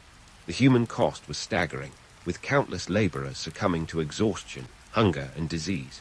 In some parts, the wall is said to be held together not just by mortar, but by the bones of those who died building it. Talk about leaving a legacy. But why go through all this trouble? Well, the wall was as much about keeping people in as it was about keeping invaders out. It was a tool of control, a way to prevent the mass migration of Chinese citizens to the potentially greener pastures on the other side. Think of it as an ancient version of no exit signs at a concert, with the emperor as the headliner. Now, about that myth of impenetrability. The wall did its job as a deterrent more than an actual defensive line. It's like having a security system sign on your front lawn, but no cameras. The Xiongnu, the Mongols, and other nomadic tribes certainly had their way with it on more than one occasion. Genghis Khan himself famously breached it in the 13th century, proving that while the wall was an impressive feat of engineering, it wasn't going to stop a determined invader with a plan and a horse. But let's give credit where credit is due. The Great Wall did serve an important purpose. It channeled invaders into more manageable routes, giving the Chinese time to muster defenses. It also facilitated communication through a series of beacons and watchtowers, letting soldiers relay messages faster than you could say, carrier pigeon. It was a logistical triumph in an age before the smartphone, complete with its own ancient version of a messaging app, smoke signals. Speaking of logistics, the construction was no small feat. Materials were sourced locally whenever possible, with tamped earth, wood, bricks, and stone all being used depending on what was at hand. In the arid regions, rammed earth sufficed, while in mountainous areas, stone was the material of choice. The fact that these materials have endured for centuries is a testament to the ingenuity of the builders. But let's not romanticize this too much. This wasn't a labor of love. It was a labor of sheer necessity, driven by the iron fist of imperial decree. Economically, the wall was a drain on resources. It required a continuous influx of supplies to sustain the workers, not to mention the soldiers who manned the garrisons. The financial strain was immense, with funds diverted from other state projects and agricultural productivity taking a hit as manpower was redirected to the wall. It was an investment in national security, sure, but one that came at a steep price. In the grand scheme of things, the Great Wall of China is more than just a tourist attraction or a dusty relic of the past. It's a symbol of human tenacity, a reminder of the lengths to which societies will go to protect their way of life. It's also a cautionary tale of ambition, illustrating how the pursuit of security and control can lead to monumental expenditures of human and economic capital. As we wrap up this leg of our journey through history, remember that the Great Wall is more than just a stone monument winding through the mountains. It's a testament to the power of an idea, a reminder that sometimes the most enduring legacies are built on more than just stone and mortar. They're built on the dreams, fears, and aspirations of the people who dared to reach for something greater, even when the odds were stacked sky high. And the next time you hear someone waxing lyrical about its grandeur, just nod along and remember that behind every legend is a story far more complex and human than the myth would have you believe. Stay tuned as we continue this journey, peeling back the layers of history to reveal the stories hidden beneath the surface. Because if there's one thing we've learned, it's that history is anything but boring. It's alive, it's messy, and it's waiting to be explored. And trust me, you won't want to miss what's coming next. Now, after our escapades through Egypt, Rome, and China, let's saunter over to the birthplace of democracy itself. Athens. Ah, Athens. A city that conjures images of togas, philosophers, and democracy so pure it makes modern politics look like a cheap knockoff. But hold onto your laurel wreaths, folks, because the truth about Athenian democracy is about as polished as a Spartan's sandals. Spoiler alert, it was less government by the people, and more government by the people who knew the right people. Athens in the 5th century BCE was a city-state buzzing with intellectual ferment, economic ambition, and a political system that everyone from school textbooks to dinner party intellectuals loves to romanticize. But before we get swept away by the Socratic dialogue of it all, let's break it down with some hard facts. At its peak, Athens boasted a population of about 300,000, but only a fraction of these, about 30,000, were full citizens eligible to participate in the democratic process. So, if you're doing the math, that's a mere 10% of the population calling the shots. Everyone else, well, they were either non-citizens, women, slaves, or all of the above. Now, here's a twist of irony that's richer than a Greek olive oil. While Athens is hailed as the cradle of democracy, it was built on a foundation that excluded most of its residents. Women, slaves, and foreigners were all sidelined from the democratic festivities, left to watch from the proverbial nosebleed seats. For a city that prided itself on freedom and intellectual triumph, Athens had a funny way of limiting who got to join the discussion. But let's talk about those lucky few who did get a say, the citizens. They were the Athenian elite, the ones who strutted into the assembly like they were the ancient world's answer to a modern-day board meeting. The assembly, or ecclesia, met on the Phoenix Hill, a less glamorous venue than it sounds, more dusty hilltop, less grand amphitheater, where they made decisions about war, peace, and everything in between. Think of it as democracy with a side of social exclusivity. And then there was the Boule, a council of 500 citizens chosen by a lottery system. Sounds fair, right? But don't break out the confetti just yet. This lottery was only open to male citizens over 30, and those who were wealthy enough to spend their days politicking rather than working.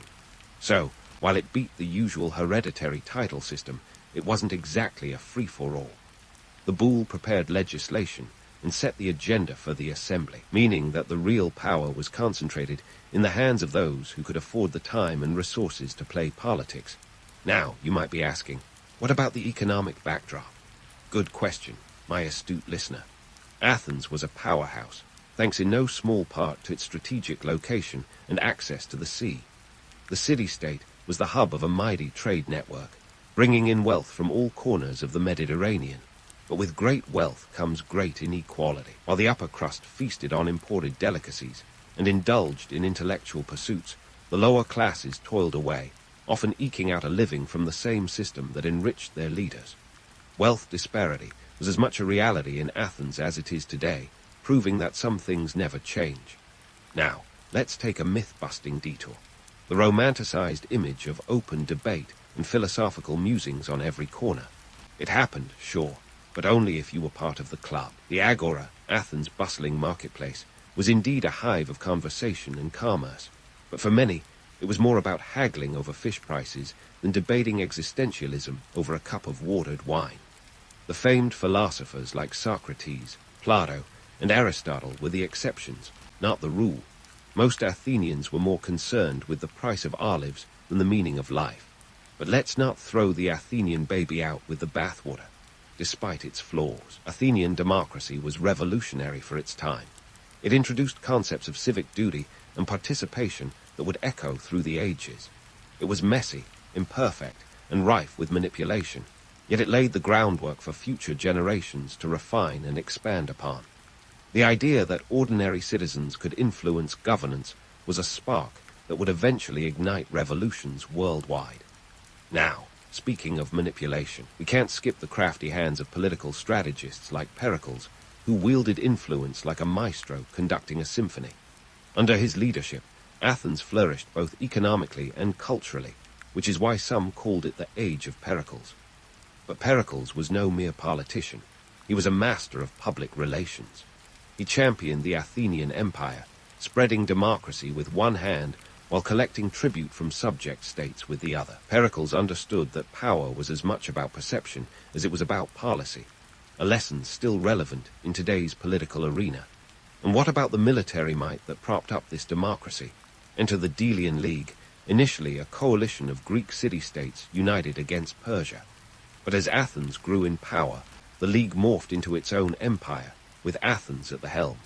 Other city-states paid tribute to Athens, filling its coffers and funding its majestic architectural projects, like the Parthenon. This was democracy backed by the not-so-gentle persuasion of an empire. If you're imagining a benevolent force, think again. Athens didn't hesitate to flex its military muscle to keep its allies in line, proving that even the birthplace of democracy knew the value of a good old-fashioned show of force. So, next time you hear Athens extolled as the shining beacon of democracy, keep in mind the imperfections beneath its gleaming facade. The Athenian system was a complex tangle of ideals and inequalities, innovation and exclusion. It was a society that reached for the stars while standing on the shoulders of those who were denied a voice.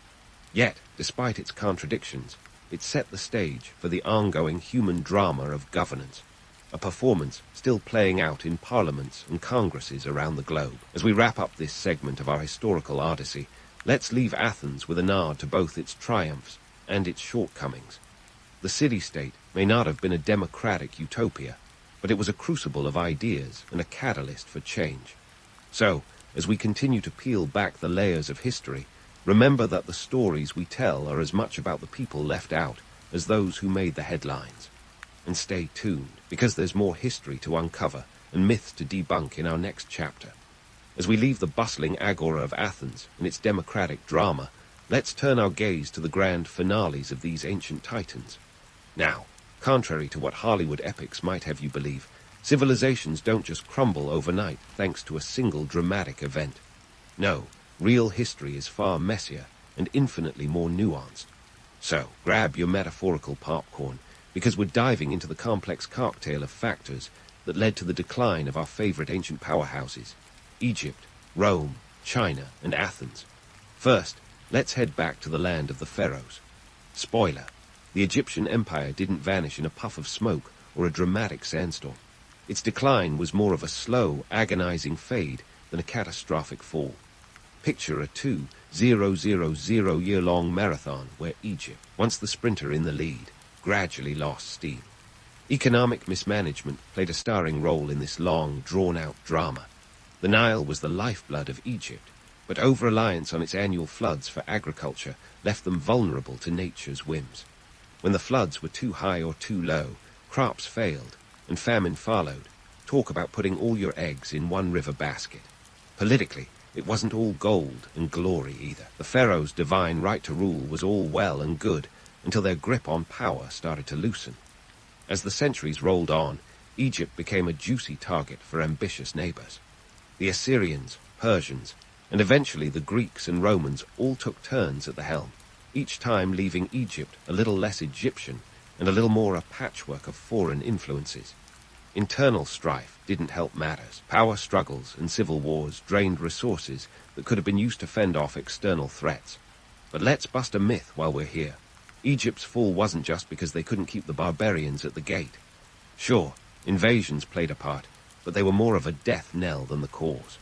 The real culprits were economic stagnation, a rigid class system that stifled innovation, and a failure to adapt to changing times. It's the classic tale of a civilization that had put all its chips on a system that worked for centuries but failed to evolve.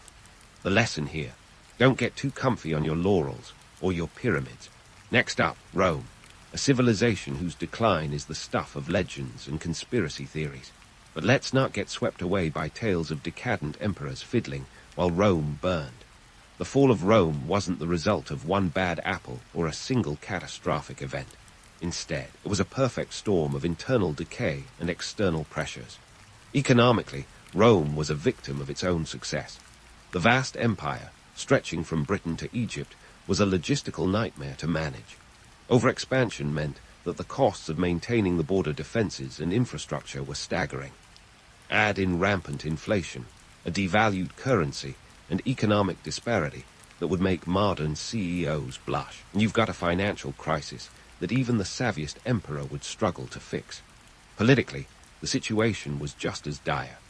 The famous Roman legions, once the envy of the ancient world, became more of a liability than an asset, with loyalty shifting from the state to their generals, and generals eyeing the imperial throne like it was a clearance sale.